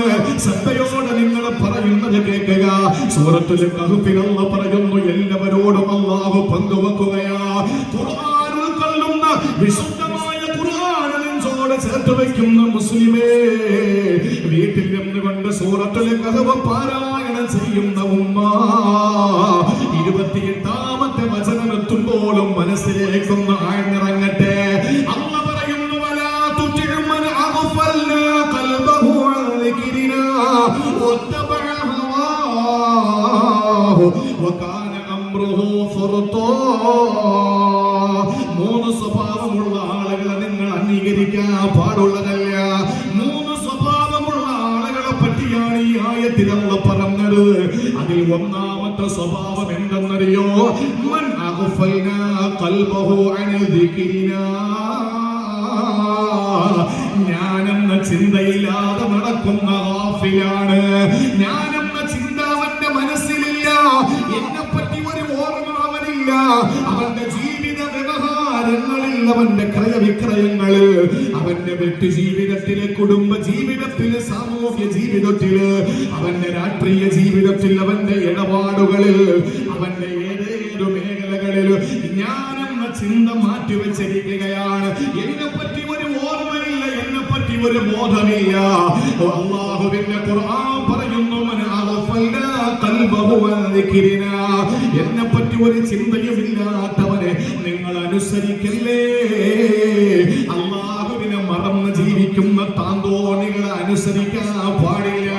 അവർ ഒരു പള്ളിമുട്ടായിയുടെ വലിപ്പത്തിന് പോലും ആദരവിന് അർഹരല്ല. ഇതെന്റെ വാക്കല്ല. പുരാതന കാലത്തെ പ്രാകൃതന്റെ പുരോഗമന കാലത്തെ പരിഷ്കൃതന്റെ മനോമുഖരത്തിലെ പരിവർത്തനത്തിന്റെ പടപ്പാട്ട് പാടിയ, ആഗോള സംസ്കാര സംശുദ്ധ സിദ്ധാന്തം വിളിച്ചോടിയ, ലോകം ബാധിച്ചുകൊണ്ടിരുന്ന വിമോചന സരണി പരിശുദ്ധ ഖുർആന്റെ മധ്യഭാഗമാകുന്ന കഹ്ഫ്, അതിന്റെ 28ാമത്തെ വചനത്തില് അല്ലാഹു അടിവരയിട്ട് പറയുന്നു, വലാ തുതിഉ മൻ അഗ്ഫൽനാ ഖൽബഹു അൻ ദിക്രിനാ. എന്നെ മറന്ന് ജീവിക്കുന്ന ചില ആളുകളുണ്ട്. ഞാനെന്ന ചിന്ത പോലും ഇല്ലാത്ത കുറെ ആളുകൾ, ഗഫലത്തിന്റെ ആളുകൾ, ഗാഫിലീങ്ങൾ, അവരെ നിങ്ങൾ അനുസരിക്കാൻ പാടില്ല. നമ്മുടെ ഭർത്താവ് നിങ്ങൾ നോക്കിയാൽ മതി. ഭർത്താവിനെ സംബന്ധിച്ചിടത്തോളം നിങ്ങൾ നോക്ക്, അല്ലാഹ് എന്നൊരു ചിന്തയില്ല, പടച്ചോൻ എന്ന് പറയുന്ന ഒരു ചിന്തയില്ല. അയാൾക്ക്, ഞാൻ പറയുമ്പോൾ നിങ്ങൾ അടിവരയിട്ട് മനസ്സിലാക്കണം, അയാൾ ചോറ് തരാൻ പറയുമ്പോൾ ചോറ് കൊടുക്കണം. സാഹിബുമാ ഫിദ്ദുനിയ മഅറൂഫ, വെള്ളം ചൂടാക്കി തരാൻ പറഞ്ഞാൽ ചൂടാക്കി കൊടുക്കണം. നിങ്ങളോട് വിരിപ്പിൽ നിങ്ങൾ സമീപത്ത് ചെല്ലാൻ പറഞ്ഞാൽ പോകണം. നിങ്ങളുടെ പ്രിയപ്പെട്ട മക്കളെ പരിപാലിക്കണമെന്ന് പറഞ്ഞാൽ പരിപാലിക്കണം. കല്യാണത്തിന് പോകണമെന്ന് പറഞ്ഞാൽ പോകണം. ഞാൻ പറയുന്നത് തീരെ അനുസരിക്കാതെ രണ്ടുപേരെ രണ്ട് ദിശയിലേക്ക് തിരിഞ്ഞു കിടക്കണമെന്നല്ല ഈ പറയുന്നത്. അള്ളാന്റെ ഖുർആൻ പറയുന്നു, വലാ തുതിഉ, ഇത്വാഅത്ത് പാടില്ല. അയാൾ മതപരമായിട്ട് ഏത് കാര്യം പറയോ അതൊക്കെയും അള്ളാഹുവിനെ മറന്ന് ജീവിക്കുന്ന താന്തോന്നിയാണെങ്കിൽ മതവിരുദ്ധമായ കാര്യങ്ങളെ പറയൂ, മതവിരുദ്ധമായ കാര്യങ്ങളെ പറയൂ. എത്ര ആളുകൾ ഇതിനെപ്പറ്റി സംസാരിച്ചിരിക്കുന്നു. എത്ര സ്ഥലങ്ങളിൽ നിന്ന് സഹോദരിമാര് ഇതിനെപ്പറ്റി കിട്ടും മഹല്ലുകളിൽ പരാതി ബോധിപ്പിച്ചിരിക്കുന്നു. ഭർത്താവ് രാത്രി മദ്യപിക്കാൻ വേണ്ടി നിർബന്ധിക്കുക, മറ്റുള്ളവന് വേണ്ടി സങ്കടകരമായി സ്ത്രീകൾ ഇരിക്കുന്ന വേദിയിൽ പറയാൻ പാടില്ല. മദ്യപിച്ച് മതോന്മത്തരായ തന്റെ കൂട്ടുകാർക്ക് വേണ്ടി വിരിപ്പ് വിരിക്കണമെന്ന് പറയുന്ന നാണം കെട്ട യുവാക്കളായി നമ്മുടെ മതബോധമുണ്ട് എന്ന് അവകാശപ്പെടുന്ന നമ്മുടെ സമുദായത്തിലെ ചെറുപ്പക്കാര് മാറുമ്പോ തന്റെ കൂട്ടുകാർക്ക് വേണ്ടിയിട്ട് താൻ തന്റെ പ്രിയപ്പെട്ട ഭാര്യയെ ഒരു കാഴ്ച വസ്തുവാക്കി മാറ്റി കൊടുക്കണമെന്ന് തന്റെ പ്രിയപ്പെട്ട ഭർത്താവ് തന്നോട് നിർബന്ധിക്കുന്നു എന്ന് പറഞ്ഞിട്ട് മഹല്ലി വന്നിട്ട് അയാളുമായിട്ടുള്ള ബന്ധം മുറിച്ചു തരണമെന്ന് പറയുന്ന നോവുന്ന നീറുന്ന എത്രയോ സഹോദരിമാരുടെ സങ്കട കഥകൾ കൊണ്ട് കേരളം പൊറുതിമുട്ടുകയാണ്. അല്ലാഹ് പറയുന്നു, ഇത്വാഅത്ത് പാടില്ല. അല്ലാഹനെ മറന്ന് ജീവിക്കണവൻ, അവൻ പടച്ചോനെ മറന്നാണ് ജീവിക്കുന്നത്. അവനെന്ത് പടച്ചവൻ? നമ്മൾ ചോദിക്കൂലേ, പോത്തിനെന്ത് യാത്തവാഴ, ചാത്തപ്പനെന്ത് മാഴ്സറ? ചെറിയ കാര്യമല്ല. അവന് അള്ളാഹ് എന്ത്, പള്ളി എന്ത്, റസൂൽ എന്ത്, പള്ളിക്കൂടം എന്ത്, ഒന്നും അവനൊരു പ്രശ്നമല്ല. അവനിങ്ങോട്ട് വരുന്നു, അവൻ ആവശ്യമുള്ള ഭക്ഷണം പാവപ്പെട്ടവളെ വിളമ്പി കൊടുക്കുന്നു. അയാൾ വരുമ്പോൾ അയാൾ പറയുന്നതൊക്കെ ഭാര്യ അനുസരിക്കുന്നു. അതിനപ്പുറത്ത് മതപരമായ ഒരൊറ്റ കാര്യത്തിലും നിങ്ങളുടെ പ്രിയപ്പെട്ട ഭർത്താവിനെ നിങ്ങൾ അനുസരിക്കരുത്. നിങ്ങളെ കൊണ്ടെത്തിക്കുന്നത് നരകത്തിന്റെ കുഴിയിലാണ്, നരകത്തിന്റെ കുഴിയിലാണ്. ഞാൻ ഇപ്പോഴും പറയുന്നു, മഹല്ലുകൾ ഇവിടെ അല്ലേ ഒരു ഫാമിലി മീറ്റ് അല്ലേ, ഫൗസിയ ബീവി എരുമേലി വിവാഹവുമായി ബന്ധപ്പെട്ട ഞാൻ സാധാരണ മതപ്രസംഗത്തിന്റെ വേദികളിൽ ഇങ്ങനെ ഒരു പരിപാടി വളരെ അത്യപൂർവമായിട്ട് കാണാറുള്ളൂ. നല്ലതാണ്, അൽഹംദുലില്ലാഹ്. ഞാൻ ജമാഅത്തിന്റെ മഹല്ലിന്റെ ഭാരവാഹികളെ അല്ലാഹു അവർക്ക് ദീർഘായുസ് കൊടുക്കട്ടെ, അവർക്ക് അള്ളാഹു ഈ സൽബുദ്ധി തോന്നിപ്പിച്ചതിന് അള്ളാഹു നല്ല സവാബ് നൽകി അനുഗ്രഹിക്കുമാറാവട്ടെ. വേണം കല്യാണം കഴിക്കുന്നതിന് മുമ്പ് ഒരു പെണ്ണ് അല്ലെങ്കിൽ ഒരു ഭർത്താവിന് എന്തൊക്കെ ബാധ്യതയാണ് എന്ന് കൃത്യമായി പഠിപ്പിച്ചു കൊടുക്കണം. ഇത് വല്ലതും അറിയോ? നിക്കാഹ് നടത്തി കൊടുക്കുന്ന ഉസ്താദ് ഖബറും വാപ്പാടെ മരണവും ഉമ്മാടെ വേർപാടും ഓർത്തില്ല എങ്കിൽ നിക്കാഹിന്റെ സദസ്സിൽ ആളുകളുടെ മുമ്പിൽ ചിരിച്ചു മരിക്കേണ്ടി വരും. കാരണം എന്താ? ഇവന് മഹറിന്റെ കാര്യമോ ഇവന് മറ്റ് നിക്കാഹിന്റെ സീനെ വല്ലതും അറിയോ? ഇവന് ലോകം മുഴുവനും എല്ലാ കാര്യങ്ങളും അറിയാം. ഇവന് എല്ലാ കാര്യങ്ങളെ പറ്റിയിട്ട് കൃത്യമായിട്ട് ധാരണകളുണ്ട്. പക്ഷെ കല്യാണം കഴിക്കാൻ പോയി ഉസ്താദിന്റെ കൈ പിടിച്ചിട്ട് പുതിയ പെണ്ണിന്റെ വാപ്പാടെ കൈ പിടിച്ചിട്ട് രണ്ട് സാക്ഷികളുടെ സാന്നിധ്യത്തിൽ പറയുന്ന ഈജാബിന്റെയും കബൂലിന്റെയും വാക്കുകൾ പറയുന്നത് കേട്ടാൽ നമ്മൾ ചിരിച്ചു പോകും. പച്ച തെറിയൊക്കെ ചിലപ്പോ വിളിച്ചു പറയുന്നത്. ഖതീബുമാരൊക്കെ അത് ആ സമയത്ത് അവരുടെ ഏറ്റവും ഉറ്റവരുടെ വേർപാടൊക്കെ ഓർത്ത് ആഹ്റവും ഒക്കെ ബന്ധപ്പെട്ട് മനസ്സിനകത്ത് മഹേശ്വരയൊക്കെ ഓർത്തിരുന്നില്ലെങ്കിൽ ചിരിച്ചു പോകും. നമ്മളൊക്കെ എത്ര കണ്ടതാ സഹോദരങ്ങളെ. കാരണം എന്താ? അറ്റ്ലീസ്റ്റ് നിക്കാഹിന് മുമ്പ് ഞാൻ എന്താണ് പറയേണ്ടതെന്ന് പോലും ചോദിക്കാൻ എത്ര ചെറുപ്പക്കാർ തയ്യാറാവുന്നു.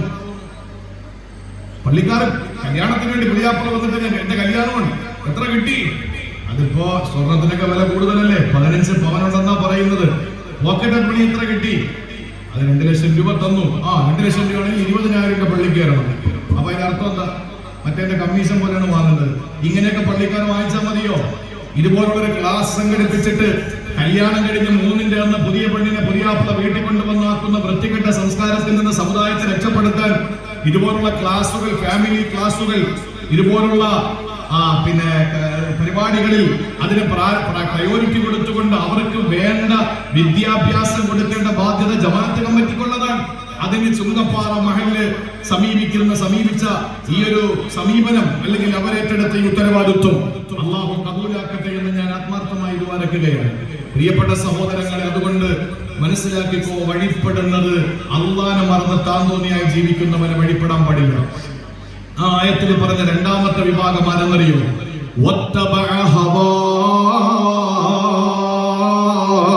ശരീരയുടെ പിന്നാലെ പോകുന്നവന്, ജരികേച്ഛയുടെ പിന്നാലെ പരക്കം പായുന്നവന്, അവന്റെ മോഹം മുഴുവനും അവന്റെ ആമാശകമാണ്. ആദർശത്തിന് വില കൽപ്പിക്കുന്നില്ല, ആമാശകത്തിനാണ് വില. ഏതിന് കൈക്കൂലിയാണ്? ഏതിനും അവന്റെ ജരികേച്ഛയാണ്, ശരീരേച്ഛയാണ്. അവന്റെ ചിന്ത അവന്റെ മനസ്സിന്റെ ഉള്ളറകളിലുള്ള മോഹങ്ങളാണ്.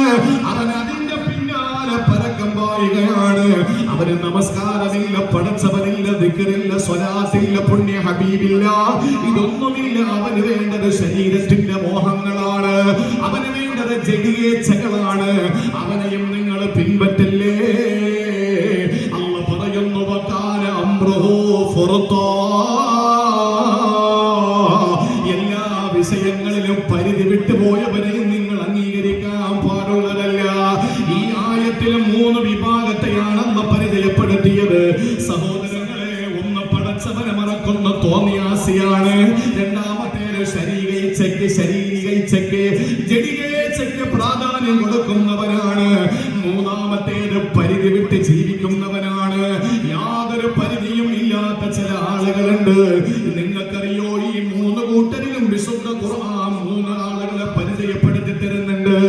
ഈ 3 കൂട്ടരിലും 3 ആളുകളെ നമ്മുടെ മുന്നിൽ ഉദാഹരണം പറയുന്നുണ്ട്. ആദ്യം പറഞ്ഞത് ആരാണ്? അള്ളാനെ മറന്നിട്ട് താന്തോന്നിയായി ജീവിച്ചവനാണ്. അവനാരെന്നറിയോ? അള്ളാന്റെ പരിശുദ്ധമായ ഖുർആൻ അവനെ പറ്റി പറഞ്ഞത് മനുഷ്യരെയല്ല, നാൽക്കാലികളെയാണ്. ഉദാഹരണം പറയാൻ മനസ്സിലാവും.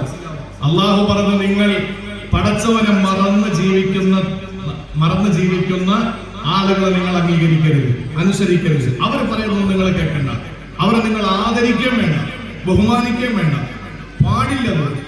എന്നിട്ട് ഖുർആൻ പറഞ്ഞു, അവരുടെ ഉപമ എന്തെന്നറിയോ? അള്ളാഹുവിന്റെ ഖുർആൻ പറഞ്ഞത് ഉലൈക കൽ അൻആം. അവര് നാൽക്കാലികളെ പോലെയാണ്. കഴുത. ശരി, വൃത്തിയുള്ള ജീവിയുടെ പേര് പറയുമ്പോൾ അത് സങ്കടമായിട്ട് തോന്നും. നായ, അതുപോലെ തന്നെ പന്നി, അതുപോലെ നികൃഷ്ടമായ ജീവികൾ എങ്ങനാണോ അങ്ങനാണ് അവന്റെ ഉപമ. വിശുദ്ധ ഖുർആൻ പറഞ്ഞു ഉലൈക കൽ അൻആം. പക്ഷേ ഈ പടച്ചോനെ മറന്ന് ജീവിക്കുന്നവന് നായയുടെ കൂടെ കൂട്ടിയാൽ, അല്ലെങ്കിൽ പന്നിയുടെ കൂടെ കൂട്ടിയാൽ, അല്ലെങ്കിൽ കഴുതയുടെ കൂടെ കൂട്ടിയാൽ, ആ കഴുതയ്ക്കും ഈ പറയപ്പെട്ട ജീവികൾക്കും നാണക്കേടാണ്. അത് അള്ളാഹ്ക്ക് നന്നായിട്ടറിയാം. അതുകൊണ്ട് ഒരു സ്റ്റെപ്പ് കൂടെ താഴോട്ട് ഇറങ്ങിയിട്ട് അള്ളാഹ് പറഞ്ഞു, ഉലൈകൽ അൻആമി ബൽ ഹും അളൽ, അതിനേക്കാൾ നികൃഷ്ടനാണ്, അതിനേക്കാൾ നീചനാണ്, അതിനേക്കാൾ നിന്ദ്യനാണ്. അതുകൊണ്ട് നിങ്ങൾ പടച്ചവനെ മറക്കുന്ന ഒരു വിഭാഗത്തിന്റെ കൂടെ നിങ്ങൾ ഒരിക്കലും ചങ്ങാത്തവും വേണ്ട, അയാളെ അനുസരിക്കുകയും വേണ്ട, അയാളെ ബഹുമാനിക്കുകയും വേണ്ട. അതിന് ആരാണെങ്കിലും, ഭർത്താവാണെങ്കിൽ പോലും. അപ്പൊ ചോറ് കൊടുക്കണ്ടേ? കൊടുത്തോ. ദുനിയാവിന്റെ എല്ലാ കാര്യങ്ങളും നിങ്ങൾ ചെയ്തു കൊടുത്ത്, കള്ള കുടിച്ചു വന്ന് ഛർദിച്ച ഡ്രസ്സ് നീ അലക്കി കൊടുത്തോ. എന്ത് ചെയ്യാൻ? നിന്റെ വിധി, നിന്റെ വിധി. അതിനപ്പുറത്ത് യാതൊരു നിലയിലും നിന്റെ ഭർത്താവുമായിട്ട് മതപരമായിട്ടുള്ള ഒരു കമ്മിറ്റ്മെന്റ് നിനക്ക് വേണ്ട. ഇത് ഖുർആനാണ്, ഇത് ഖുർആനാണ്. രണ്ടാമത് പറഞ്ഞത് ശരീരയിച്ഛയുടെ പിന്നാലെ പോയവൻ. അവൻ പണ്ഡിതനാകാം, അവൻ സമ്പന്നനാകാം, അവൻ തങ്ങളാകാം, അവൻ കാളിയാകാം, അവൻ ആരോ ആകട്ടെ, ലോകത്തെ ഏറ്റവും വലിയ പണ്ഡിതൻ. ആ പണ്ഡിതൻ കൈ നീട്ടിയാൽ കൈ വലിക്കുന്നതിന് മുമ്പ് ഉത്തരം കൊടുക്കുമായിരുന്നു പടച്ചതമ്പുരാൻ. ആ വലിയ മഹാപണ്ഡിതൻ തന്റെ ജഡികേച്ഛയുടെ പിന്നാലെ പരക്കം പാഞ്ഞു. തന്റെ ശരീരത്തിന് പ്രയോറിറ്റി കൊടുത്തു. മതത്തിന് ആദർശത്തെക്കാൾ ആമാശയത്തിന് വില കൽപ്പിച്ചു ആ പണ്ഡിതൻ. അയാളെ പറ്റി അല്ലാഹു തആല സൂറത്തുൽ അഅറാഫ് എന്നാണ് എന്റെ ഓർമ്മ, അല്ലാഹു പരിചയപ്പെടുത്തിയത്. അവൻ നായയെ പോലെയാണ്, അവൻ നായയെ പോലെയാണ്. രണ്ടാമത്തെ വിഭാഗം. ഇനി മൂന്നേതാ? പരിധി വിട്ട് ജീവിക്കുന്നവൻ. നമുക്കൊരു പരിധിയുണ്ട്. നമുക്കൊരാളുടെ മുന്നിലേക്ക് നമ്മളിങ്ങനെ കൈനീട്ടാം, പക്ഷെ അവന്റെ മൂക്കിന്റെ മുന്നിലെത്തുമ്പോ അത് സ്റ്റോപ്പ് ആക്കണം. നമുക്ക് വെള്ളം കുടിക്കാം, പക്ഷെ അതിൽ കള്ള് കടക്കുമ്പോ നമുക്ക് നിർത്തണം. നമുക്ക് വേറെ എന്ത് സൗകര്യങ്ങളും സുഖങ്ങളും ആസ്വദിക്കാം, പക്ഷെ നിരോധനത്തിന്റെ ഭാഗം എത്തുമ്പോൾ നമ്മൾ അവസാനിപ്പിക്കണം. അതിനപ്പുറത്ത് പരിധി വിട്ടുപോയി കഴിഞ്ഞാൽ പരിധി വിട്ടവനെ അല്ലാഹു പരിചയപ്പെടുത്തിയത്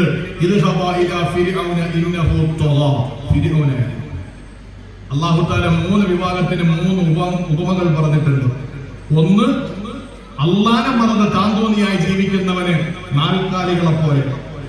ശരീരയിച്ഛയുടെ പിന്നാലെ പോയ ഹവാഹു എന്ന് പറഞ്ഞ വിഭാഗം, അത് ബൽഅം ബിൻ ബാഗൂറ എന്നവനെ പരിചയപ്പെടുത്തിയത് മസലുഹു കമസലിൽ കൽബ്, നായയെ പോലെ.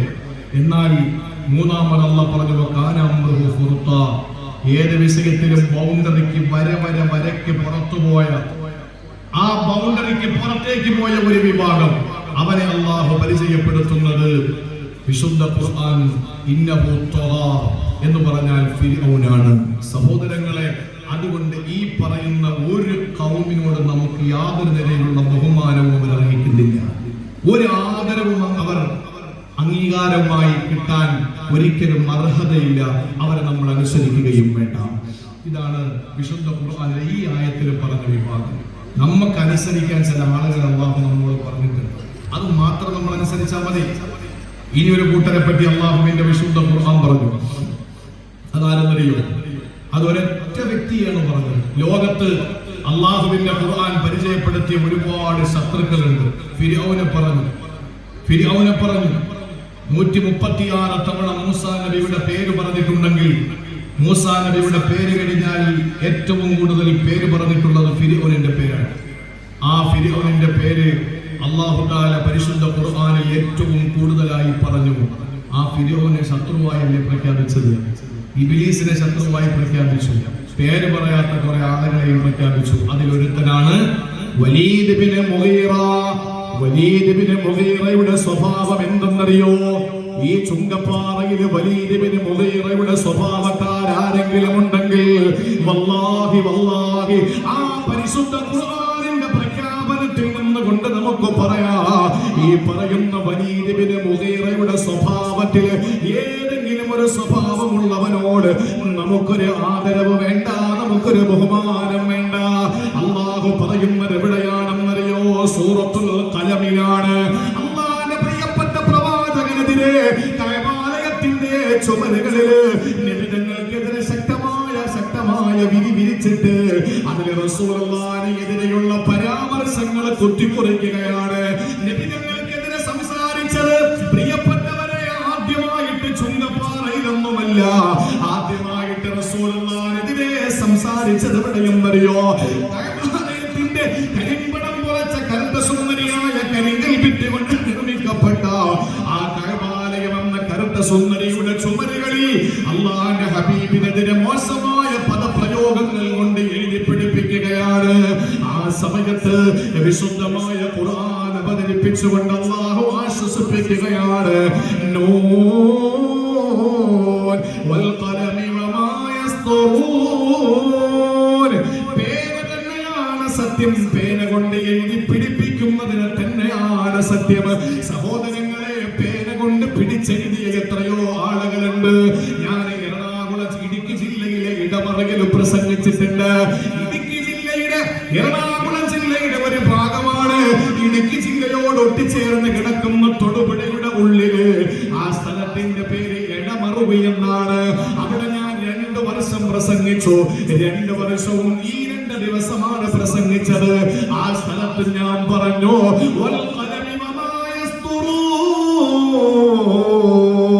പേനയിൽ തന്നെയാണ് സത്യം. പേന എന്തൊക്കെ കുറിക്കുന്നുണ്ടോ അത് തന്നെയാണ് സത്യം. ഇടമറകിൽ ഞാൻ എന്തുകൊണ്ട് പറഞ്ഞു? റസൂലുള്ളാഹിനെ അധിക്ഷേപിച്ചിട്ട് ഒരു ലേഖനം എഴുതിയത് ഇടമറകാണ്. പ്രിയപ്പെട്ടവരെ, ചുങ്കപ്പാറയിൽ ഞാൻ പറയുന്നു, ഈ ചുങ്കപ്പാറയിലല്ല റസൂലുള്ളാഹിനെ വിമർശിച്ചുകൊണ്ട് എഴുത്തുണ്ടായത്. പരിശുദ്ധ കഅബാലയം നിലനിൽക്കുന്ന മുത്തുനബിയുടെ ജന്മനാടായെന്ന ആ കഅബാലയത്തിന്റെ ചുമരുകളില് റസൂലുള്ളാഹിനെതിരെ മോശമായ പദപ്രയോഗങ്ങൾ കൊണ്ട് റസൂലുള്ളാഹിനെ അധിക്ഷേപിച്ചപ്പോൾ അല്ലാഹു പറയുന്നു, മാ അൻത ബിനിഅമതി റബ്ബിക ബിമജ്നൂൻ. അല്ലാഹുവിന്റെ ഔദാര്യം കൊണ്ട് അങ്ങ് ഭ്രാന്തനല്ല നബിയേ. ഭ്രാന്തനെന്ന് കുത്തിക്കുറിച്ചവരെ അല്ലാഹു പറയുന്നു, അങ്ങ് ഭ്രാന്തനല്ല നബിയേ. മാ അൻത ബിനിഅമതി റബ്ബിക ബിമജ്നൂൻ വഇന്ന ലക ലഅജ്റൻ ഗൈറ മംനൂൻ. അങ്ങക്ക് മഹത്തായ പ്രതിഫലമുണ്ട് നബിയേ. വഇന്നക ലഅലാ ഖുലുഖിൻ അളീം. അങ്ങ് ഏറ്റവും മഹത്തായ സ്വഭാവത്തിന്റെ മേലാ. അങ്ങ് ഏറ്റവും വലിയ സൽസ്വഭാവത്തിന്റെ പ്രതീകമാണ്. ഇങ്ങനെ പറഞ്ഞു പറഞ്ഞു പറഞ്ഞു വന്നിട്ട് ലോകത്തെ ഏറ്റവും മഹാനായ മുത്തുനബിയെ പറ്റിയിട്ട് മനോഹരമായി അൽഖലമിന്റെ ആദ്യ വാചകങ്ങൾ കുറിച്ചു വെക്കുമ്പോൾ 10ാമത്തെ വാക്ക് മുതൽ 10ാമത്തെ ആയത്ത് മുതൽ 13ാമത്തെ വചനം വരെ അല്ലാഹു ഏറ്റവും വലിയ ധിക്കാരിയെ പരിചയപ്പെടുത്തുകയാണ്. അവനാരാണെന്നറിയോ? അൽ വലീദ് ബിനുൽ മുഗീറ. അവനാണ് വലീദ് ബിനുൽ മുഗീറ. എന്താ അവനെ പറ്റി പറഞ്ഞതെന്നറിയോ? കേൾക്കണേ പ്രിയപ്പെട്ട പെങ്ങളെ, ഖുർആനിന്റെ സ്വാധീനം അവിടെയാണ്. മുത്തുനബിയുടെ സ്വാധീനം സഹാബത്തിന് കിട്ടിയത് അവിടെയാണ്. അല്ലാഹുവിന്റെ റസൂൽ ആയത്തിറക്കിയിട്ട് ആ ആയത്തിറക്കുമ്പോൾ നബി തങ്ങൾ സഹാബത്തിനെ വിളിച്ചു നിർത്തിയിട്ട് ഓതിക്കൊടുക്കുകയാണ്. വലീദ് തൊട്ടടുത്തു കൂടി കേട്ടുകൊണ്ടു പോവുകയാണ്. വലാ തുതി കുല്ല ഹല്ലാഫിൻ മഹീൻ ഹമ്മാസിൻ മശാഇൻ ബിനമീം മന്നാഇൻ ലിൽ ഖൈർ മുഅ്തദിൻ നഫീം ഉതുല്ലിൻ ബഅദ ദാലിക സനീം. നബി തങ്ങൾ ഓതി കൊടുക്കുകയാ. അൽഖലമിന്റെ 10 മുതൽ 13 വരെയുള്ള വചനങ്ങൾ അല്ലാഹുവിന്റെ റസൂൽ സഹാബത്തിന് ഓതി കൊടുക്കുകയാ. വലീദ് ബിൻ മുഗീറ കേട്ടുകൊണ്ടുപോവാണ്. എന്താ ഖുർആനിന്റെ സ്വാധീനമെന്നറിയോ? ഖുർആൻ പഠിക്കാൻ നമ്മൾ തീരുമാനിച്ചാൽ ചുങ്കപ്പാറയിൽ ഞാൻ രക്തം കൊണ്ട് എഴുതി വെച്ച് തരാം. നിങ്ങൾ ഖുർആൻ പഠിക്കാൻ തീരുമാനിച്ചാൽ ലോകത്തെ ഏറ്റവും വലിയ ലഹരി അതായിട്ട് നിങ്ങൾക്ക് ബോധ്യപ്പെടും. സംശയമില്ലാത്ത കാര്യമാണ്. ഖുർആൻ നമ്മൾ പഠിക്കണമെന്ന തീരുമാനമുണ്ടെങ്കിൽ ലോകത്തെ ഏറ്റവും വലിയ ലഹരി ഖുർആൻ പഠനമായി നമുക്ക് കാണാൻ കഴിയും. അല്ലാഹു ഖുർആൻ പഠിക്കാനുള്ള തൗഫീഖ് തരട്ടെ. ഉറക്കം വരുന്നുണ്ടോ? ഉറക്കം വരുന്നുണ്ടോ? ശ്രദ്ധിച്ചു കേൾക്കൂലേ? വലീദ് ബിൻ മുഗീറയെ പറ്റി 9 വിശേഷണമാണ് ഈ 3 ആയത്തിൽ പറഞ്ഞത്. സുബ്ഹാനല്ലാഹ്. ശ്രദ്ധിച്ച് കേൾക്കണം.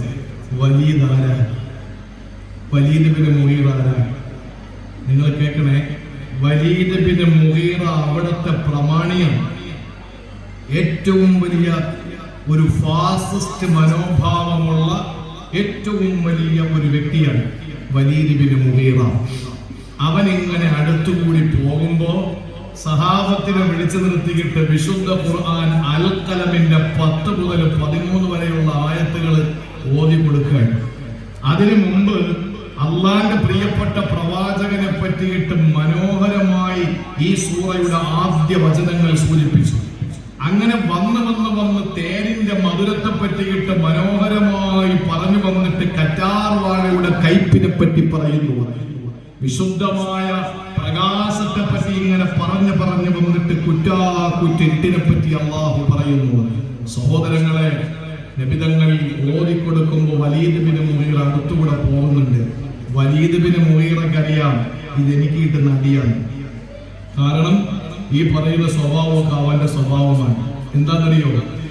വലാ തുതിഅ, ഏ സഹാബത്തെ നിങ്ങൾ അനുസരിക്കരുത്, നിങ്ങൾ അംഗീകരിക്കരുത്, നിങ്ങൾ ബഹുമാനിക്കരുത്. ആരെ? കുല്ല ഹല്ലാഫിൻ മഹീൻ. അല്ലാഹു പറയുകയാണ് കുല്ല ഹല്ലാഫിൻ മഹീൻ. നിന്യന്മാരും വല്ലാതെ സത്യം ചെയ്യുന്നവനെയും ഹല്ലാഫ് വല്ലാതെ സത്യം ചെയ്യും. അള്ളാഹു നമ്മളൊക്കെ നന്നാക്കി തരട്ടെ. എന്ത് പറഞ്ഞാലും അള്ളാഹുവിനാണ്, റസൂലിനാണ്, ഖുർആനിനാണ് എന്ന് പറഞ്ഞ് ഒരാൾ സംസാരിക്കുന്നുണ്ടെങ്കിൽ എന്ത് മനസ്സിലാക്കാം? നിങ്ങൾക്ക് എന്ത് മനസ്സിലാക്കി പറഞ്ഞു? അപ്പൊ ഞാൻ എന്ത് പറഞ്ഞാലും അള്ളാഹുവിനാണ്, റസൂലിനാണ്, അല്ലെങ്കിൽ മുഹ്യിദ്ദീൻ ശൈഖിനാണ്, അത് ആന ഇടാമോ ഇട്ടൂടെ തുറന്ന് നിൽക്കട്ടെ. സൃഷ്ടികളെ കൊണ്ട് ഒരു കാരണവശാലും സത്യം ചെയ്യാൻ സൃഷ്ടികൾക്ക് അനുവാദം അള്ളാഹ് കൊടുത്തിട്ടില്ല. അള്ളാഹ് സത്യം ചെയ്യും. അത്തിമരം, ഒലീവ്, വഹാദൽ ബലദിൽ അമീൻ, ഈ മക്ക എന്നൊക്കെ പറഞ്ഞ് അള്ളാഹ് സത്യം ചെയ്യും. വൽ അസ്ർ, കാലം, സമയം. والعاديات ضبحا فالموريات قدحا فالمغيرات صبحا فأثرن به نقعا فوسطن به جمعا. പ്രഭാതമാകുമ്പോൾ പൊടിപടലങ്ങൾ പാറിപ്പിച്ചുകൊണ്ട് പടർക്കളത്തിലേക്ക് പാഞ്ഞെടുക്കുന്ന പടക്കുതിരയെ തന്നെയാണ് സത്യം. അള്ളാഹ് സത്യം ചെയ്യാം. മനുഷ്യന് ഹറാമാണ്. സത്യം ചെയ്യാൻ പാടില്ല. അള്ളാഹുവിനെ കൊണ്ടല്ലാതെ, സൃഷ്ടാവിനെ കൊണ്ടല്ലാതെ സൃഷ്ടികൾക്ക് സത്യം ചെയ്യാൻ ഇസ്ലാം അനുവാദം കൊടുക്കുന്നില്ല. അതവിടെ നിൽക്കട്ടെ. അത് നിങ്ങൾക്ക് മനസ്സിലായല്ലോ. അതെല്ലാവർക്കും അറിയുന്ന കാര്യമാണ്. പക്ഷേ ഒരാൾ പറയുന്നു അള്ളാഹുനാണ്, ഉമ്മച്ചിയാണ്, വാപ്പച്ചിയാണ്, എന്റെ പൊന്നു മക്കളാണ്, ഞാൻ ഓടിക്കുന്ന വണ്ടിയാണ്, ഞാൻ കഴിക്കുന്ന അന്നത്തിനാണ് സത്യം എന്ന് പറഞ്ഞ ഒരാൾ സത്യം ചെയ്യുമ്പോൾ നിങ്ങൾക്ക് എന്ത് മനസ്സിലാവും? പറഞ്ഞേ. നിങ്ങൾ എന്റെ കൂടെ വരുന്നില്ല. പറയും. വിഷയം മാറ്റണോ? കവറാക്കണോ? കൂടെ വാ. എന്ത് മനസ്സിലാവും? നിങ്ങൾക്ക് വല്ല മനസ്സിലാവില്ല. പറയുന്നവർക്ക് നല്ലൊരു സമ്മാനം തരും. ഒരാളെ സത്യം ചെയ്ത് പറയാൻ എന്ത് പറഞ്ഞാലും അയാൾ ആണയിട്ടിട്ടല്ലാതെ പറയില്ല. അള്ളാഹ് റസൂലിനാണ് എന്ന് പറഞ്ഞിട്ടല്ലാതെ അയാൾ സംസാരിക്കില്ല. അതിത് നിങ്ങൾക്ക് എന്താ മനസ്സിലായത്? ആ പറയുന്ന കാര്യം ആണയിട്ടിട്ട് പറയുന്ന കാര്യം സത്യമാണ് എന്നല്ലേ? അല്ലേ? അവിടെ സത്യം ചെയ്തത്. എന്ത് പറഞ്ഞാലും ഒരാൾ, ഞാനിപ്പോ റഫീഖ് ഉസ്താദിന്റെ കൂടെ വന്ന ഉസ്താദാണ്, അതുപോലെ തന്നെ നമ്മുടെ ഇമാം ഉസ്താദ്, ഇവരോടൊക്കെ ഞാൻ എന്ത് പറഞ്ഞാലും പടച്ചോനാണ് സത്യം എന്ന് ഞാൻ പറയുന്നത് എന്തുകൊണ്ടെന്നറിയാമോ? ഞാൻ പറയുന്ന കാര്യങ്ങൾ അവർ അംഗീകരിക്കുന്നില്ല എന്ന് എനിക്ക് നല്ല ബോധ്യമുണ്ട്. അത്രയും നല്ലവനാണ് ഞാൻ. മനസ്സിലായില്ലേ?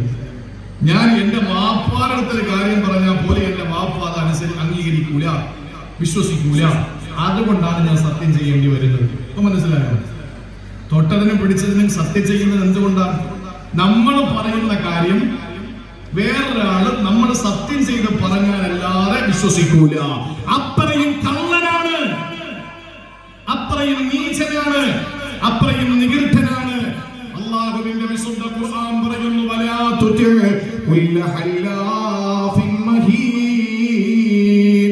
ഒന്ന് കള്ള സത്യം ചെയ്യുന്നവനാണ്, വല്ലാതെ സത്യം ചെയ്യുന്നവനാണ്. അവരെന്ത് പറഞ്ഞ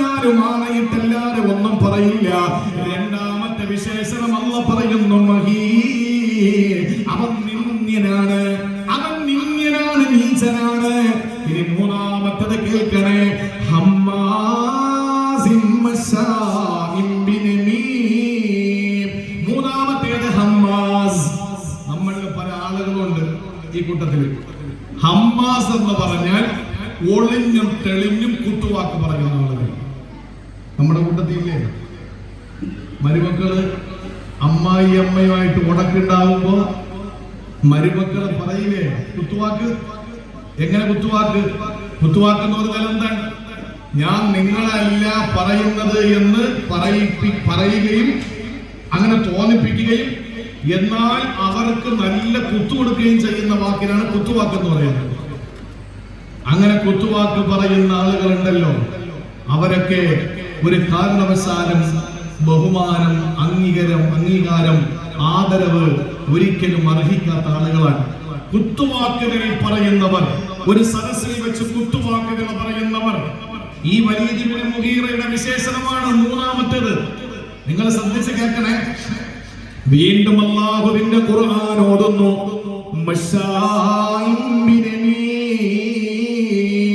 യേശുവി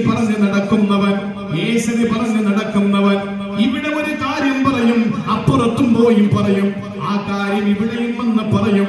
എന്നിട്ട് രണ്ടുപേരെ കൊണ്ട് അടിയുണ്ടാക്കിപ്പിക്കുന്ന യേശുവി പറഞ്ഞു നടക്കുന്നവനാണ് നാലാമത്തെ വിശേഷണം. അല്ലാഹു പറയുന്നു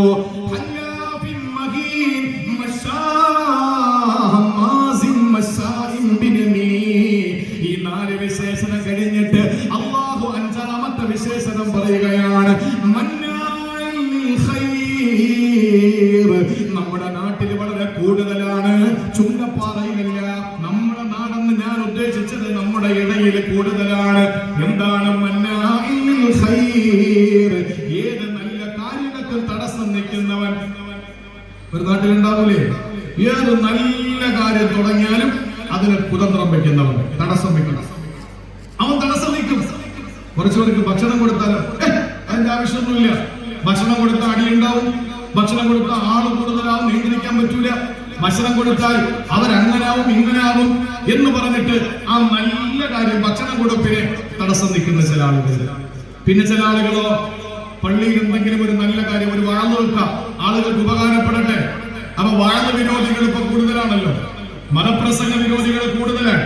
അപ്പൊ അങ്ങനെ ചില ആളുകൾ വന്നിട്ട് പറയും അതിന്റെ ഒന്നും ആവശ്യമില്ല, ഇതൊക്കെ യൗമാർക്ക് തടിച്ചു കൊടുക്കാനുള്ളതല്ലേ, അതിന്റെ ആവശ്യമൊന്നുമില്ല എന്ന് പറയുന്ന മന്നാഉൽ ഖൈർ, നന്മയ്ക്ക് തടസ്സം നിൽക്കുന്നവൻ.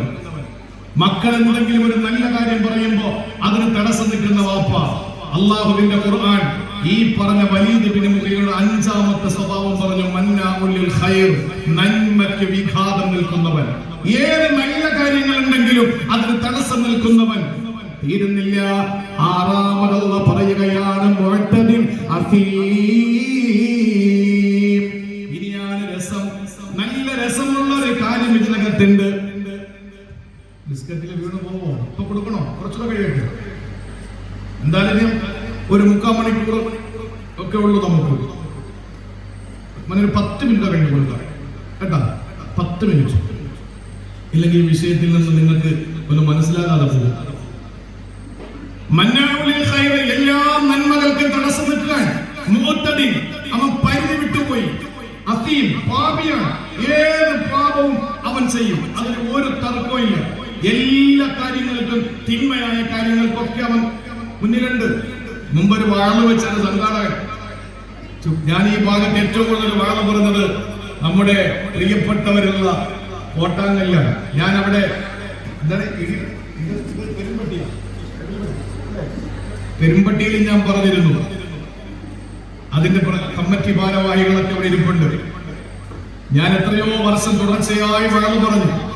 ഒരുപാട് ആളുകൾ കൂടുന്ന ആ നാട്ടിലെ പള്ളിയുടെ നിർമ്മാണത്തിന്റെ തുടക്കം മുതൽ, ശിലയിടുന്നത് മുതൽ അതിനെ ഉദ്ഘാടനം കഴിഞ്ഞപ്പോഴാണ് അറിയുന്നത്.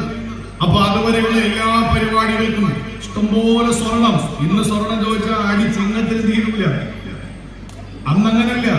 എനിക്കിപ്പോഴും ഓർമ്മയുണ്ട്, അനിവാക്ക പോയിട്ട് അദ്ദേഹത്തിന്റെ ഭാര്യ മരണപ്പെടുത്തിപ്പോഴാണ് ഞാൻ അല്ലാഹു ഖബർ വിശാലാക്കി കൊടുക്കട്ടെ. പ്രിയപ്പെട്ട സഹോദരങ്ങളെ, അനിവാക്ക ഇവിടെ ഉണ്ട്. അനിവാക്ക പോയി സ്ത്രീകളുടെ ഭാഗത്ത് നിന്ന് ഓരോ സ്വർണം, മോതിരം, അതുപോലെ തന്നെ ചെറിയ ചെറിയ ആഭരണങ്ങൾ ഇങ്ങനെ കൊണ്ടുവരുന്നത്. ഒരിക്കൽ ഞാൻ, എന്റെ ഓർമ്മ ശരിയാണെങ്കിൽ ഒരുപാട് വർഷമായി, എന്റെ ഓർമ്മ ശരിയാണെങ്കിൽ പിറ്റേന്ന് തലേ ദിവസം കബീർ ബാക്കവിയാണ്. പിറ്റേന്ന് ഞാൻ പോകുന്നു. കബീർ ബാക്കവി കുറെ കളക്ഷൻ എടുത്തു. പിറ്റേന്ന് ഞാൻ പോയി.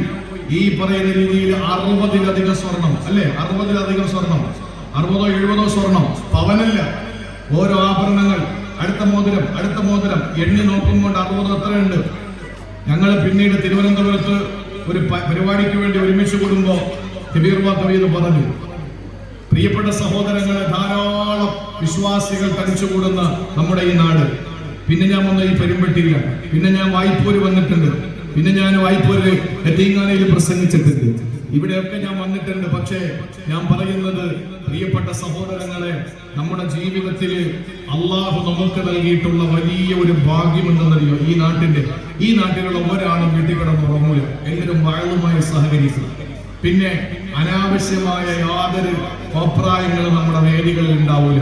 പിന്നെ ആകെ ഉള്ളത് ചേമ്പ് മുതൽ ചേന മുതൽ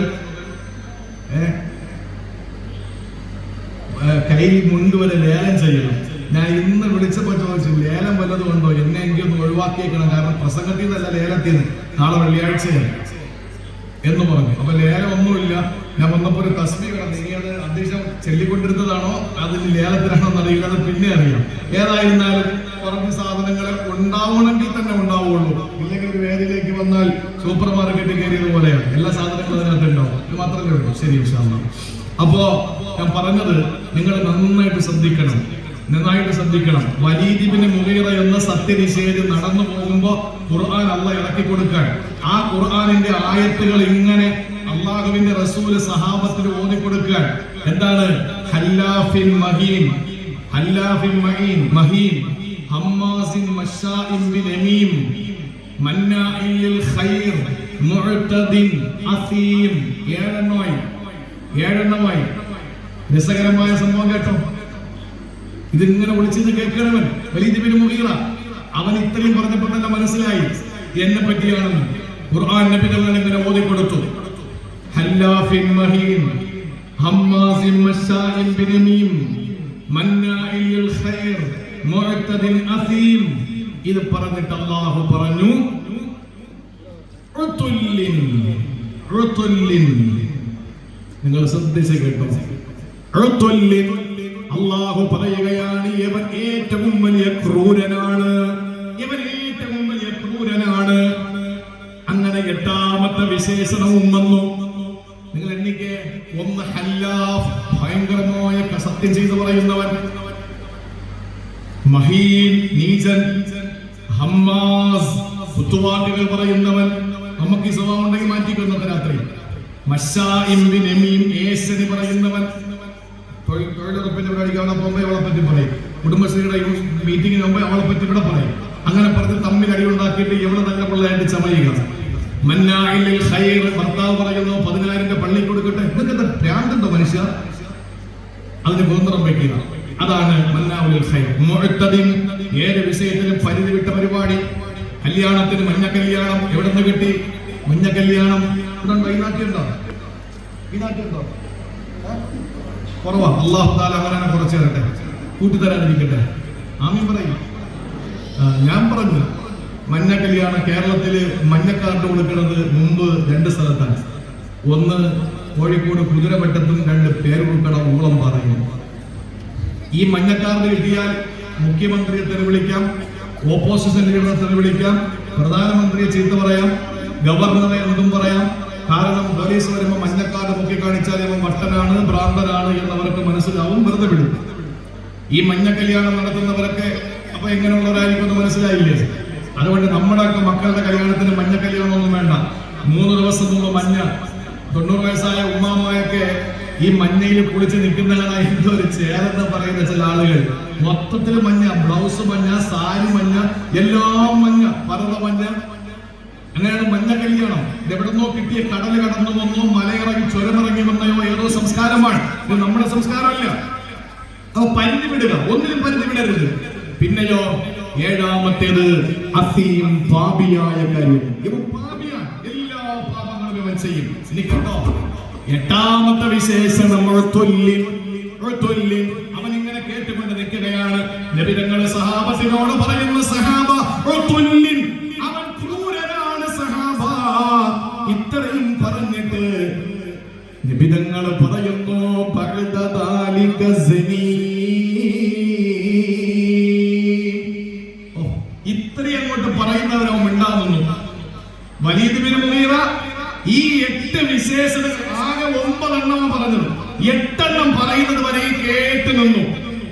എന്നെ പറ്റി തന്നെ ഞാൻ ഹല്ലാഫ, ഞാൻ മഹീന, ഹമ്മാസ, മശ്ശാ, അതുപോലെ തന്നെ പിന്നെ എന്താണ് പിന്നെ മന്നാൻ, അതുപോലെ തന്നെ അസീമാൻ, അതുപോലെ ഒത്തുല്ലിനാൻ, അതുപോലെ തന്നെ ഞാൻ മുഅ്തദിനാൻ. ഇതൊക്കെ ശരിയാണ്. പക്ഷെ അവസാനം മുഹമ്മദ് പറഞ്ഞത് എന്താണ്? ബഅദ ദാലിക സനീ, ഇവൻ ജാരസന്തതിയാണ്, ഇവന്റെ വാപ്പാരെന്ന് പോലും അറിയില്ല. പച്ച മലയാളത്തിൽ പറഞ്ഞ തന്തയ്ക്ക് പറക്കാത്തവനാണ്. ഖുർആൻ സുജൂദിന്റെ കാര്യം മാത്രമല്ല പഠിപ്പിക്കുന്നത്. ഖുർആൻ നോമ്പ് പിടിക്കുന്നതിന്റെ മഹത്വം മാത്രമല്ല പഠിപ്പിക്കുന്നത്. ഖുർആൻ സൽസ്വഭാവം മാത്രമല്ല പഠിപ്പിക്കുന്നത്. ഒരു മനുഷ്യന്റെ ദുസ്വഭാവങ്ങളെ വരച്ചു കാട്ടുകയാണ്. അല്ലാഹു പറഞ്ഞു മിൻ ബഅദി ദാലിക സനീ, ഇവൻ തന്ത ആരെന്നറിയില്ല. ഓടി. നിങ്ങൾ കേട്ടോ? ഇനി എന്താ സംഭവിക്കാൻ പോണെന്ന് കേട്ടോ? ഓടി ഉമ്മയുടെ അടുത്തെത്തി. അവിടെയല്ലേ ചോദിക്കാൻ പറ്റുള്ളൂ, അവിടെയല്ലേ പറയാൻ പറ്റുള്ളൂ. തന്റെ ഉമ്മയുടെ അടുത്തെത്തിയിട്ട് ചോദിക്കുന്നു, ഉമ്മ, ഈ വലീദ് നിങ്ങളോടൊരു കാര്യം ചോദിച്ചാ സത്യം പറയോ? ഈ ഉമ്മയോട് ഈ വലീദ് എന്ന പൊന്നുമോൻ ഒരു കാര്യം ചോദിച്ചാ നിങ്ങൾ പറയോ? ഈ കഴുതയ്ക്ക് ഖുർആനിൽ വിശ്വാസം ഇല്ലെങ്കിൽ ഇവൻ പോവേണ്ട കാര്യമുണ്ടോ? നിങ്ങൾ ആലോചിച്ച് നോക്കി. ഇവന് ഖുർആനിൽ വിശ്വാസം ഇല്ലെങ്കിൽ അല്ലാഹുവിന്റെ റസൂൽ ഇത് പറയുമ്പോ ഓടേണ്ട കാര്യമുണ്ടോ? ഇല്ല. ഇവൻ നേരെ ചെന്നിട്ട് പ്രിയപ്പെട്ട ഉമ്മയോട് ചോദിക്കുന്നു, ഉമ്മ, ലഖദ് നസല അലാ മുഹമ്മദിന് ഖുർആന, മുഹമ്മദിന് ഖുർആൻ ഇറക്കി കൊടുത്തല്ലോ. വസഫനി ബിനുഊതിൻ അരിഫുഹാ, എനിക്കറിയുന്ന 8 വിശേഷണങ്ങൾ എന്നെപ്പറ്റി മുഹമ്മദ് അവിടെ വായിച്ചു. എന്നെപ്പറ്റി ഖുർആനിൽ 8 വിശേഷണങ്ങൾ അവിടെ പറഞ്ഞത് എനിക്ക് മനസ്സിലായി. വമാ ലാ അരിഫുഹു, എനിക്ക് ഒന്നിൽ സംശയമുണ്ടുമ്മ. 9ാമത് എന്നെപ്പറ്റി പറഞ്ഞതിൽ എനിക്ക് സംശയമുണ്ടുമ്മ. ഉമ്മ ചോദിച്ചു, എന്താ മോനെ നിന്നെപ്പറ്റി മുഹമ്മദ് ഖുർആൻ ഓതിയിട്ട് പറഞ്ഞത്? ഉമ്മാർ നിങ്ങൾക്ക് മറുപടി പറയാൻ കഴിയുള്ളൂ, വേറെ ആർക്കും അതിനെപ്പറ്റി മറുപടി പറയാൻ കഴിയില്ല. നിങ്ങൾക്ക് മാത്രമേ അതിനെപ്പറ്റി മറുപടി തരാൻ കഴിയുള്ളൂ ഉമ്മ. ആ മുഹമ്മദ് ഓതി വന്നിട്ട് പറഞ്ഞു, ഞാൻ സലീമാണ് എന്ന്, ഞാൻ ജാരസന്തതിയാണെന്ന് പറഞ്ഞു. ശരിയാണോ ഉമ്മ? സത്യം പറഞ്ഞില്ലെങ്കിൽ ഈ വാളുകൊണ്ട് നിങ്ങളെ ഞാൻ വെട്ടിക്കൊല്ലും, ഈ വാളുകൊണ്ട് നിങ്ങളെ ഞാൻ വെട്ടിക്കൊല്ലും. അവർക്കെന്ത്? നിങ്ങൾ നോക്കുന്നതായി മെനിങ്ങാന്ന് ലദൽ ഹബീബല്ലേ നമ്മുടെ പരിപാടി. മെനിങ്ങാന്ന് അല്ലെ 5-6 ദിവസമായി ഞങ്ങളുടെ നാട്ടില് ഒരു ചെറുപ്പക്കാരൻ 10-35 വയസ്സ് വരും തോന്നുന്നു, ഇത്രയേ ഉള്ളൂ. അവന് സങ്കടം തോന്നിപ്പോ. നിങ്ങളൊന്ന് ആലോചിച്ച് നോക്കിയേ, ഒരു പ്രകോപനവും ഒന്നുമില്ലാത്ത നാടാണ് ഞങ്ങളുടെ നാട്. ആ നാട്ടില് ഇവൻ ഒരു കുറിപ്പെഴുതുന്നു ഫേസ്ബുക്കിൽ. നഗ്നമായ കുറച്ച് ഫോട്ടോസ്, കുറെ നഗ്നത, പൂർണ്ണമായി നഗ്നകളായ, ഒരു നൂൽബന്ധം പോലും ഇല്ലാത്ത കുറെ സ്ത്രീകൾ, അതിനിടയിൽ ഒരു പുരുഷൻ നഗ്നനായി കിടക്കുന്നു. ആ ചിത്രമെടുത്ത് FB ഇട്ടിട്ട് അതിന്റെ മുകളിൽ എഴുതിയിരിക്കുന്നു മുസ്ലിമീങ്ങളുടെ സ്വർഗം. എന്നിട്ട് താഴെ അഷ്റഫുൽ ഖൽഖിനെ പറ്റി ഏറ്റവും വലിയ സെക്ച്വലായിട്ട് അള്ളാഹുവിന്റെ റസൂലിനെ പറ്റിയിട്ട് പേജ് നിറച്ച് എഴുതി പിടിപ്പിച്ചിരിക്കുകയാണ്. ആൺകുട്ടികളായ ചില കുട്ടികൾ കൊണ്ടുവന്ന DYSPക്ക് കേസ് കൊടുത്തു. മദ്രാസിൽ ഒളിച്ചിരുന്ന ഇവനെ പോലീസ് ഒരു 24 മണിക്കൂർ കൊണ്ട് പൊക്കിക്കൊണ്ടുവന്ന് റിമാൻഡിലാക്കിയിരിക്കുകയാണ്. അവന്റെ വീട് പോലീസ് പരിശോധിച്ചപ്പോൾ വടിവാള്, ചെറിയ ചെറിയ വാളുകൾ, കയ്യിൽ ഇരുന്നാൽ പോലും ആർക്കും അറിയാൻ പറ്റാത്ത വാളുകൾ, പ്രകോപനമുണ്ടാക്കുക, വിമർശിക്കുന്നവർക്ക് കലാപം അഴിച്ചു വിടുക, പ്രശ്നങ്ങൾ ഉണ്ടാക്കുക, അങ്ങനെ നിഗൂഢമായ ചില പ്രവർത്തനങ്ങൾ കാഴ്ചവെച്ചവർ. നിങ്ങൾ നോക്ക് സഹോദരങ്ങളെ, നിങ്ങൾ ആലോചിച്ചു നോക്കിയേ, അള്ളാഹുവിന്റെ വിശുദ്ധ ഖുർആനില് ഈ വിഷയം പറയുമ്പോൾ യാതൊരു അഡ്രസ്സും ഇല്ലാത്ത ഒരു സംഗതിയാണ്. നിങ്ങൾ നോക്ക്, ഇവന്റെ ചരിത്രം എന്താണെന്നറിയോ? ഈ റസൂലുള്ളാഹിനെ വിമർശിച്ച ഇവന്റെ ചരിത്രം ഞങ്ങൾക്കൊക്കെ നന്നായിട്ട് അറിയുന്ന കുടുംബമാണ്. അവന്റെ അമ്മ മാരകമായ ക്യാൻസർ പിടിച്ചു കിടക്കുക. മാരകമായ ക്യാൻസർ പിടിച്ചു കിടക്കുന്ന അമ്മയെ ചവിട്ടി നിലത്തിട്ട് ഉരുട്ടിയ മോനാണ്. അവനെന്ത് ബന്ധം, അവനെന്ത് കുടുംബം, അവന്റെ അച്ഛനെ ഉപദ്രവിച്ചവനാണ്. ഇവിടെ നോക്കൂ നിങ്ങൾ, ഇങ്ങനെയുള്ള ആളുകളുടെ പണി ഇതായിരിക്കും. നിങ്ങൾ എവിടെ വേണം പരിശോധിച്ചു നോക്ക്. അഷ്റഫുൽ ഖൽഖിനെ പറ്റി മോശമായി എവിടെ കുറിക്കുന്ന ആളുകളുണ്ടോ അവർക്കൊക്കെയും അവിടെ ചരിത്രം, ബാക്ക്ഗ്രൗണ്ട് പരിശോധിച്ചാൽ ഇതായിരിക്കും ഉണ്ടാവുക. നിങ്ങൾ നോക്കൂ, അള്ളാഹുവിന്റെ റസൂൽ ഈ ആയത്ത് ഓതിയപ്പോൾ 8 കാര്യങ്ങളും അവൻ അംഗീകരിച്ചു. ശരിയാണ്, ഞാൻ ഈ പറയുന്ന എല്ലാ ദുസ്വഭാവങ്ങളും ഉള്ളവനാണ്. പക്ഷെ അവസാനം മുഹമ്മദ് പറഞ്ഞില്ല ഞാൻ സലീമാണെന്ന്, ജാരസന്തതിയാണെന്ന്. ആ വിവരം എന്റെ അമ്മയോട് ചോദിക്കണം. നേരെ ചെന്നിട്ട് ചോദിച്ചു, ഉമ്മ നിങ്ങൾ സത്യം പറയണം, ഇല്ലെങ്കിൽ ഞാൻ കൊന്നുകളയും, ഞാൻ കൊന്നുകളയും. ആ സമയത്താണ് ഉമ്മ വലീദ് ഇബ്നു മുഗീറയുടെ മുഖത്ത് നോക്കിയിട്ട് പറയുന്നു, യാ ബുനയ്യ, പൊന്നുമോനെ, പൊന്നുമോനെ, ഇന്ന അബാക കാന റജുലൻ ഇന്നീനാ. ഞാനതിന്റെ മലയാളം പറയുന്നില്ല. നിന്റെ വാപ്പ കൊള്ളാത്തവനാണ്, നിന്റെ വാപ്പ കൊള്ളാത്തവനാണ്. ഞാൻ പദാനുപദമർത്ഥം പറയുന്നില്ല. പൊന്നുമോനെ വലീദേ, നിന്റെ വാപ്പ ഒന്നിനും കൊള്ളാത്തവനാണ്. ഫഖിഫ്തു, എനിക്ക് പേടിയായി, അയ്യദ്ഹബ മീറാസഹു ഇലാ അശ്ഖാലിഹി, നിന്റെ വാപ്പയുടെ സഹോദരങ്ങൾക്ക് നിന്റെ വാപ്പയുടെ അനന്തരം പോകുമെന്ന് എനിക്ക് പേടിയായി. നിന്റെ വാപ്പാക്ക് നല്ല സ്വത്തുണ്ട്, നിന്റെ വാപ്പാക്ക് ഒരുപാട് സ്വത്തുണ്ട് മോനെ. ആ സ്വത്തുക്കളും നിന്റെ വാപ്പയുടെ സഹോദരങ്ങൾ വീതം വെച്ചെടുക്കുമെന്ന് എനിക്ക് പേടിയായപ്പോൾ ഉമ്മ പറയുന്നു, ഫദഹബതു ഇലാ ഫുലാൻ, ഇന്ന ആട്ടിടയന്റെ അടുത്ത് ഞാൻ പോയി മോനെ. ഫവഖഅബി, അവനും ഞാനുമായി ശാരീരിക ബന്ധത്തിൽ ഏർപ്പെട്ടപ്പോ നീ ഉണ്ടായതാണ്, നീ ഉണ്ടായതാണ് മോനെ. നിന്റെ വാപ്പ ഒന്നിനും കൊള്ളാത്തവനാണ്, പക്ഷേ ഒരുപാട് സമ്പന്നനായപ്പോൾ ആ സമ്പത്ത് മറ്റുള്ള ആളുകൾ വീതിച്ചെടുക്കുമെന്ന് എനിക്ക് പേടി വന്നപ്പോൾ ഞാൻ എന്ത് ചെയ്യാനാ? ഒരു പെണ്ണല്ല മോനെ, നിന്റെ വാപ്പയെ കൊണ്ടൊരു ഉപയോഗവുമില്ല. അതുകൊണ്ട് ഞാൻ ആട്ടിടയനെ സമീപിച്ചിട്ട് പറഞ്ഞു, എനിക്കൊരു കുഞ്ഞിനെ തരുവോ? അങ്ങനെയാണ് നിന്നെ എനിക്ക് തന്നത്. 18 വയസ്സ് വരെ നിന്നെ ഞാൻ പോറ്റി വളർത്തിയിരുന്നു. 18 വയസ്സ് കഴിഞ്ഞപ്പോഴാണ് നീ ഇന്ന് വാപ്പ എന്ന് വിളിക്കുന്നവൻ നിന്നെ ദത്തെടുത്തത്. നീ വാപ്പ എന്ന് ഇന്ന് വിളിക്കുന്ന ആളില്ലേ, അയാൾ നിന്നെ ഇദ്ദഅഹു ദത്തെടുത്തതാണ്. 18ാമത്തെ വയസ്സിൽ നിന്നെ ദത്തെടുത്ത് മോനെ. അതുവരെ നീ ഈ ആട്ടിടയന്റെ മോനായി നിന്നെ ഞാൻ വളർത്തിക്കൊണ്ടുവന്നതാണ്. ഈ വലീദ് ഇബ്നു മുഗീറയ്ക്ക് ത്വായിഫിന്റെ അടുത്തൊരു തോട്ടമുണ്ട്, വലിയ തോട്ടം. ത്വായിഫിന്റെ തൊട്ടടുത്ത് ഒരു വലിയ തോട്ടമുണ്ട്. ആ തോട്ടത്തിലെ ഫലവർഗ്ഗങ്ങൾ ഒരിക്കലും ഏതൊരു കാലഘട്ടത്തിലും, ശൈത്യകാലത്തും ഉഷ്ണകാലത്തും അതിന്റെ ഈത്തപ്പഴം നട്ടമല്ല. അതിന്റെ പഴവർഗ്ഗങ്ങൾ ഒരിക്കലും മുറിഞ്ഞു പോകുന്നതല്ല. പ്രവിശാലമായ തോട്ടമുണ്ടായിരുന്ന വലീദ് ഇബ്നു മുഗീറയ്ക്ക് 10 മക്കളാണ്. 10 മക്കളാണ്. കോടാനകോടി സ്വത്തുക്കളുണ്ട്.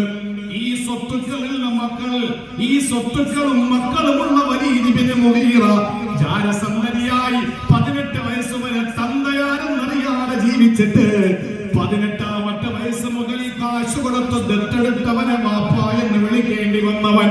അല്ലാഹു പറഞ്ഞു, തുല്ലിൻ ബഅദ ദാലിക സനീം,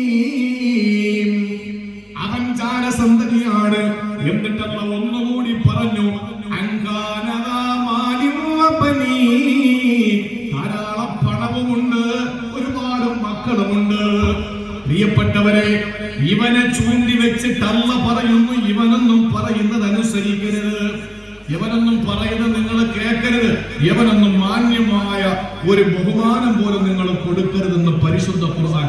നമ്മൾ എങ്ങനെ അംഗീകരിക്കുന്ന സഹോദരങ്ങളെ, നമ്മൾ അള്ളാഹുവിന്റെ ഹബീബ് സല്ലല്ലാഹു അലൈഹി വസല്ലമ തങ്ങളെ ശക്തമായിട്ട് മോശമായ പദപ്രയോഗങ്ങൾ കൊണ്ട് നബി തങ്ങളുടെ വ്യക്തിപ്രഭാവത്തെ മങ്ങലേൽപ്പിക്കാൻ ശ്രമിക്കുന്നവൻ സൂര്യൻ ഉദിച്ചു നിൽക്കുമ്പോ പ്രഭ പരത്തുമ്പോ ലോകത്തെ ഏറ്റവും വലിയ പ്രപഞ്ചത്തിന്റെ ഏറ്റവും വലിയ പ്രകാശത്തിന്റെ ആണവ നിലയമായ സൂര്യൻ, ആ സൂര്യന്റെ പ്രഭ മറച്ചു പിടിക്കാൻ ഒരു ഓലക്കീറെടുത്തിട്ട് ഞാൻ ഈ സൂര്യന്റെ പ്രകാശത്തെ ജനങ്ങൾക്ക് കിട്ടാതെ മറച്ചു പിടിക്കുന്നു എന്ന് പറയുന്ന പൊട്ടൻ നമ്മുടെ നാട്ടിലുണ്ടാകുമ്പോ അവരെയൊക്കെ നമ്മൾ എങ്ങനെ അംഗീകരിക്കും? എങ്ങനെ അംഗീകരിക്കാൻ പറ്റും? എങ്ങനെ അംഗീകരിക്കാൻ പറ്റും? എത്രയോ സഹോദരിമാര് സങ്കടപ്പെടുന്നുണ്ടെന്നറിയോ? ഭർത്താവ് നബിതങ്ങളെ വിമർശിക്കുകയെ ഞാൻ എന്തു വേണം? എന്റെ റസൂലിനെ വിമർശിക്കുന്ന ഭർത്താവ്. വല്ലാഹി നിങ്ങൾ ആലോചിച്ചു നോക്കൂ, നമ്മുടെയൊക്കെ നാടുകളിലുള്ള ഏറ്റവും സങ്കടമായ ഒരു അവസ്ഥയാണ്. റസൂലുള്ളാഹിനെ വിമർശിക്കുന്ന ഭർത്താവ്. ഞാൻ എന്തു വേണം? അയാളുടെ കൂടെ ഞാൻ ഉറങ്ങണോ? അയാളുടെ കൂടെ ഞാൻ ജീവിക്കണോ? അയാൾക്ക് ഞാൻ ചോറ് കൊടുക്കണോ? കൊടുക്കണം പെങ്ങളെ, കൊടുക്കണം. നിങ്ങളുടെ ഭർത്താവാണ്. നാളെ റബ്ബ് നിങ്ങളോട് ചോദിക്കും. നിങ്ങൾ അയാൾക്ക് വേണ്ട എല്ലാ സൗകര്യങ്ങളും ചെയ്തു കൊടുക്കണം. ഒന്നിനും നിങ്ങൾ പിന്നിലോട്ട് പോകരുത്. പക്ഷേ അല്ലാഹുവിന്റെ ഖുർആൻ പറയുന്നത് നിങ്ങൾ മതപരമായ ഒറ്റ കാര്യങ്ങളും അനുസരിക്കാൻ പാടില്ല. വിശുദ്ധ ഖുർആനിന്റെ പ്രഖ്യാപനമാണ്. അതുകൊണ്ട് ഒരു കാരണവശാലും നമ്മൾ അള്ളാഹു ബഹുമാനിക്കരുത്, ആദരിക്കരുത്, പിൻപറ്റരുത് എന്ന് പറഞ്ഞ വിവാദത്തെ പിൻപറ്റാൻ പാടില്ല. നമ്മൾ മതത്തിന്റെ നമ്മൾ രാജ്യത്തിന്റെ നിയമങ്ങൾ അംഗീകരിക്കേണ്ടവരാണ്. മുസ്ലിം എന്ന് പറഞ്ഞാൽ രാജ്യത്തിന്റെ നിയമങ്ങൾ അംഗീകരിക്കേണ്ടവരാണ്. രാജ്യത്തിന്റെ നിയമം എന്താണ്? പെട്രോളിന് 100 രൂപ, 110 രൂപ, ശരി ഞങ്ങൾ തരുന്നു. ഡീസലിന് 100 രൂപ ഞങ്ങൾ തരുന്നു. ഇന്ത്യയുടെ നിയമവ്യവസ്ഥിതി ഇങ്ങനെയാണ്, ഞങ്ങൾ അംഗീകരിക്കുന്നു. ഏത് കാര്യങ്ങളും നിയമനിർമ്മാണ സഭകളിൽ ഒരു തീരുമാനം ഗവൺമെന്റ് എടുത്താൽ അത് ആരോ ആകട്ടെ ഭരിക്കുന്നത് നമ്മൾ അംഗീകരിക്കണം, നമ്മൾ അനുസരിക്കണം. പക്ഷെ നമ്മളോട് പറയാണ് നാളെ മുതൽ നിങ്ങൾ നിസ്കരിക്കരുതെന്ന് പറഞ്ഞാൽ പോയി പണി നോക്കണമെന്ന് പറയണം. അതാ ഖുർആൻ പറയുന്നത്. അത് പണി നോക്കിയാൽ മതി, അംഗീകരിക്കാൻ പറ്റില്ല. എന്നാൽ ഇസ്ലാമിന്റെ ഒരു നിയമം അല്ല, രാജ്യത്തിന്റെ ഒരു നിയമം, കടുത്ത നിയമം വന്നു. നാളെ മുതൽ നിസ്കരിക്കരുത് എന്ന് പറഞ്ഞാൽ എന്താ ചെയ്യുക? അള്ളാഹു ചോദിക്കും നമ്മളോട്, അലം അറുല്ലാഹി എന്താണ്? അള്ളാഹുവിന്റെ ഭൂമി വിശാലമല്ലേ? അള്ളാഹുവിന്റെ ഭൂമി വിശാലമല്ലേ? നിങ്ങൾക്ക് സ്വാതന്ത്ര്യമുള്ളിടത്ത് നിങ്ങൾ പൊയ്ക്കൂടായിരുന്നോ എന്ന് ചോദിക്കും. എന്നാ പോലും എന്ന് പറഞ്ഞാൽ നമ്മൾ കൂടും നമ്മുടെ സാധനങ്ങളും സാമഗ്രികളും എടുത്തിട്ട് പലായനം ചെയ്യേണ്ടി വന്നാൽ പോലും ഇവരോട് നമ്മൾ ഒരിക്കലും രാജിയാകാൻ പാടില്ല. ഇസ്ലാമിന്റെ നിയമങ്ങൾക്ക് വിരുദ്ധമായി നമ്മോട് പറഞ്ഞാൽ, അല്ലാതെ രാജ്യത്തിന്റെ ഏത് നിയമം വന്നാലും നമ്മൾ അംഗീകരിക്കണം. അതിന് ഒരു തർക്കമില്ല. അതിന് മുസ്ലിമിന് യാതൊരു നിലയിലുള്ള, ഇപ്പോ ഉദാഹരണം ഞാൻ പറഞ്ഞുതരാം. ഇലക്ഷൻ വരികയാണ്. നിങ്ങൾ ശ്രദ്ധിച്ച് കേട്ടോ, ഇലക്ഷൻ വരികയാണ്.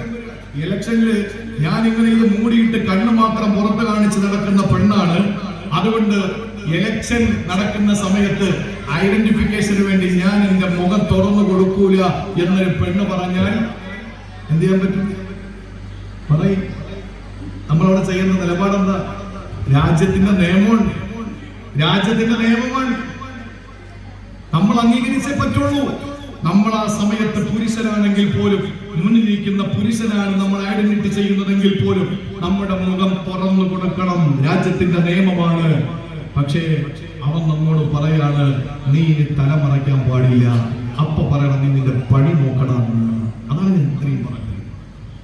രാജ്യത്തിന്റെ നിയമങ്ങൾ, ദുനിയാവിന്റെ കാര്യങ്ങളൊക്കെ അതിന്റെ വഴിക്ക് നടക്കും. പക്ഷേ മതത്തിൽ തൊട്ട് കളിക്കാൻ വാപ്പല്ല, ഉമ്മയല്ല, ഭർത്താവല്ല, ഭാര്യയല്ല, ഭരണാധികാരികളല്ല, ആര് പറഞ്ഞാലും ഇല്ല.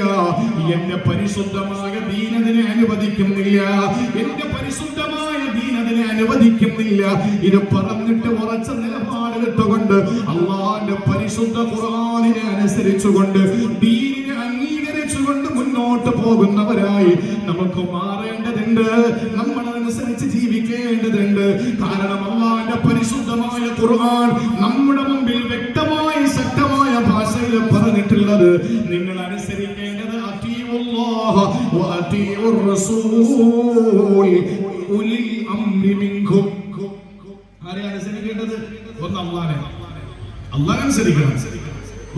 റസൂലിനെ അനുസരിക്കണം. അപ്പൊ അള്ളാഹുവിന്റെ റസൂലിനെ മാത്രം മതിയോ? പറ്റൂല. ഉലിൽ അംരി മിൻകും, നിങ്ങളുടെ കാര്യകർത്താക്കന്മാരെ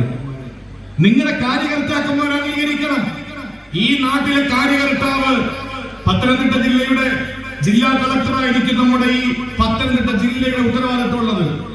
അയാൾ പറയാണ് ഒരു കാര്യം, നാളെ മദ്രസയ്ക്ക് അവധി കൊടുക്കണം, കൊടുത്തേ പറ്റൂ.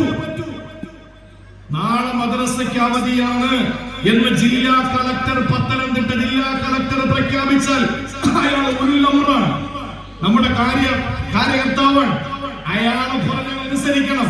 നേരെ മറിച്ചിട്ട് പത്തനംതിട്ട ജില്ലാ കളക്ടർ പറയാണ് നാളെ മുതൽ നിങ്ങൾ മദ്രസ തുറന്ന് പ്രവർത്തിക്കാൻ പാടില്ല, നിങ്ങളുടെ മക്കൾക്ക് മതവിദ്യാഭ്യാസം കൊടുക്കാൻ പാടില്ല എന്ന് പറഞ്ഞാൽ പോയി പണി നോക്കാൻ പറയണം. അതാണ് ഖുർആൻ പഠിപ്പിച്ചത്. പാപകരമായതിൽ യാതൊരു നിലയിലുള്ള അനുസരണയും പാടില്ല.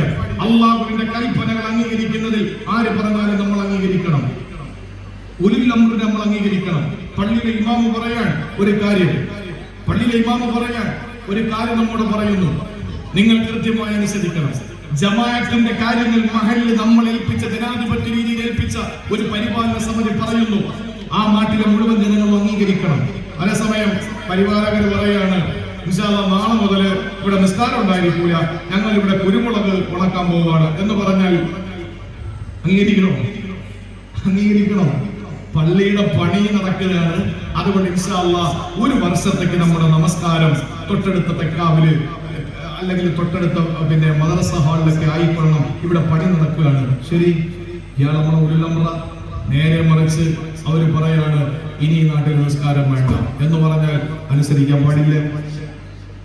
അതുകൊണ്ട് നിങ്ങളുടെ കാര്യകർത്താക്കന്മാരെ നിങ്ങൾ അനുസരിക്കണം. ആ അനുസരണ എപ്പോഴാണ്?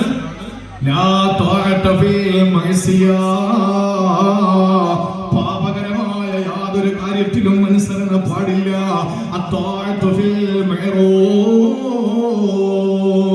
നന്മയായ കാര്യങ്ങളിൽ മാത്രമേ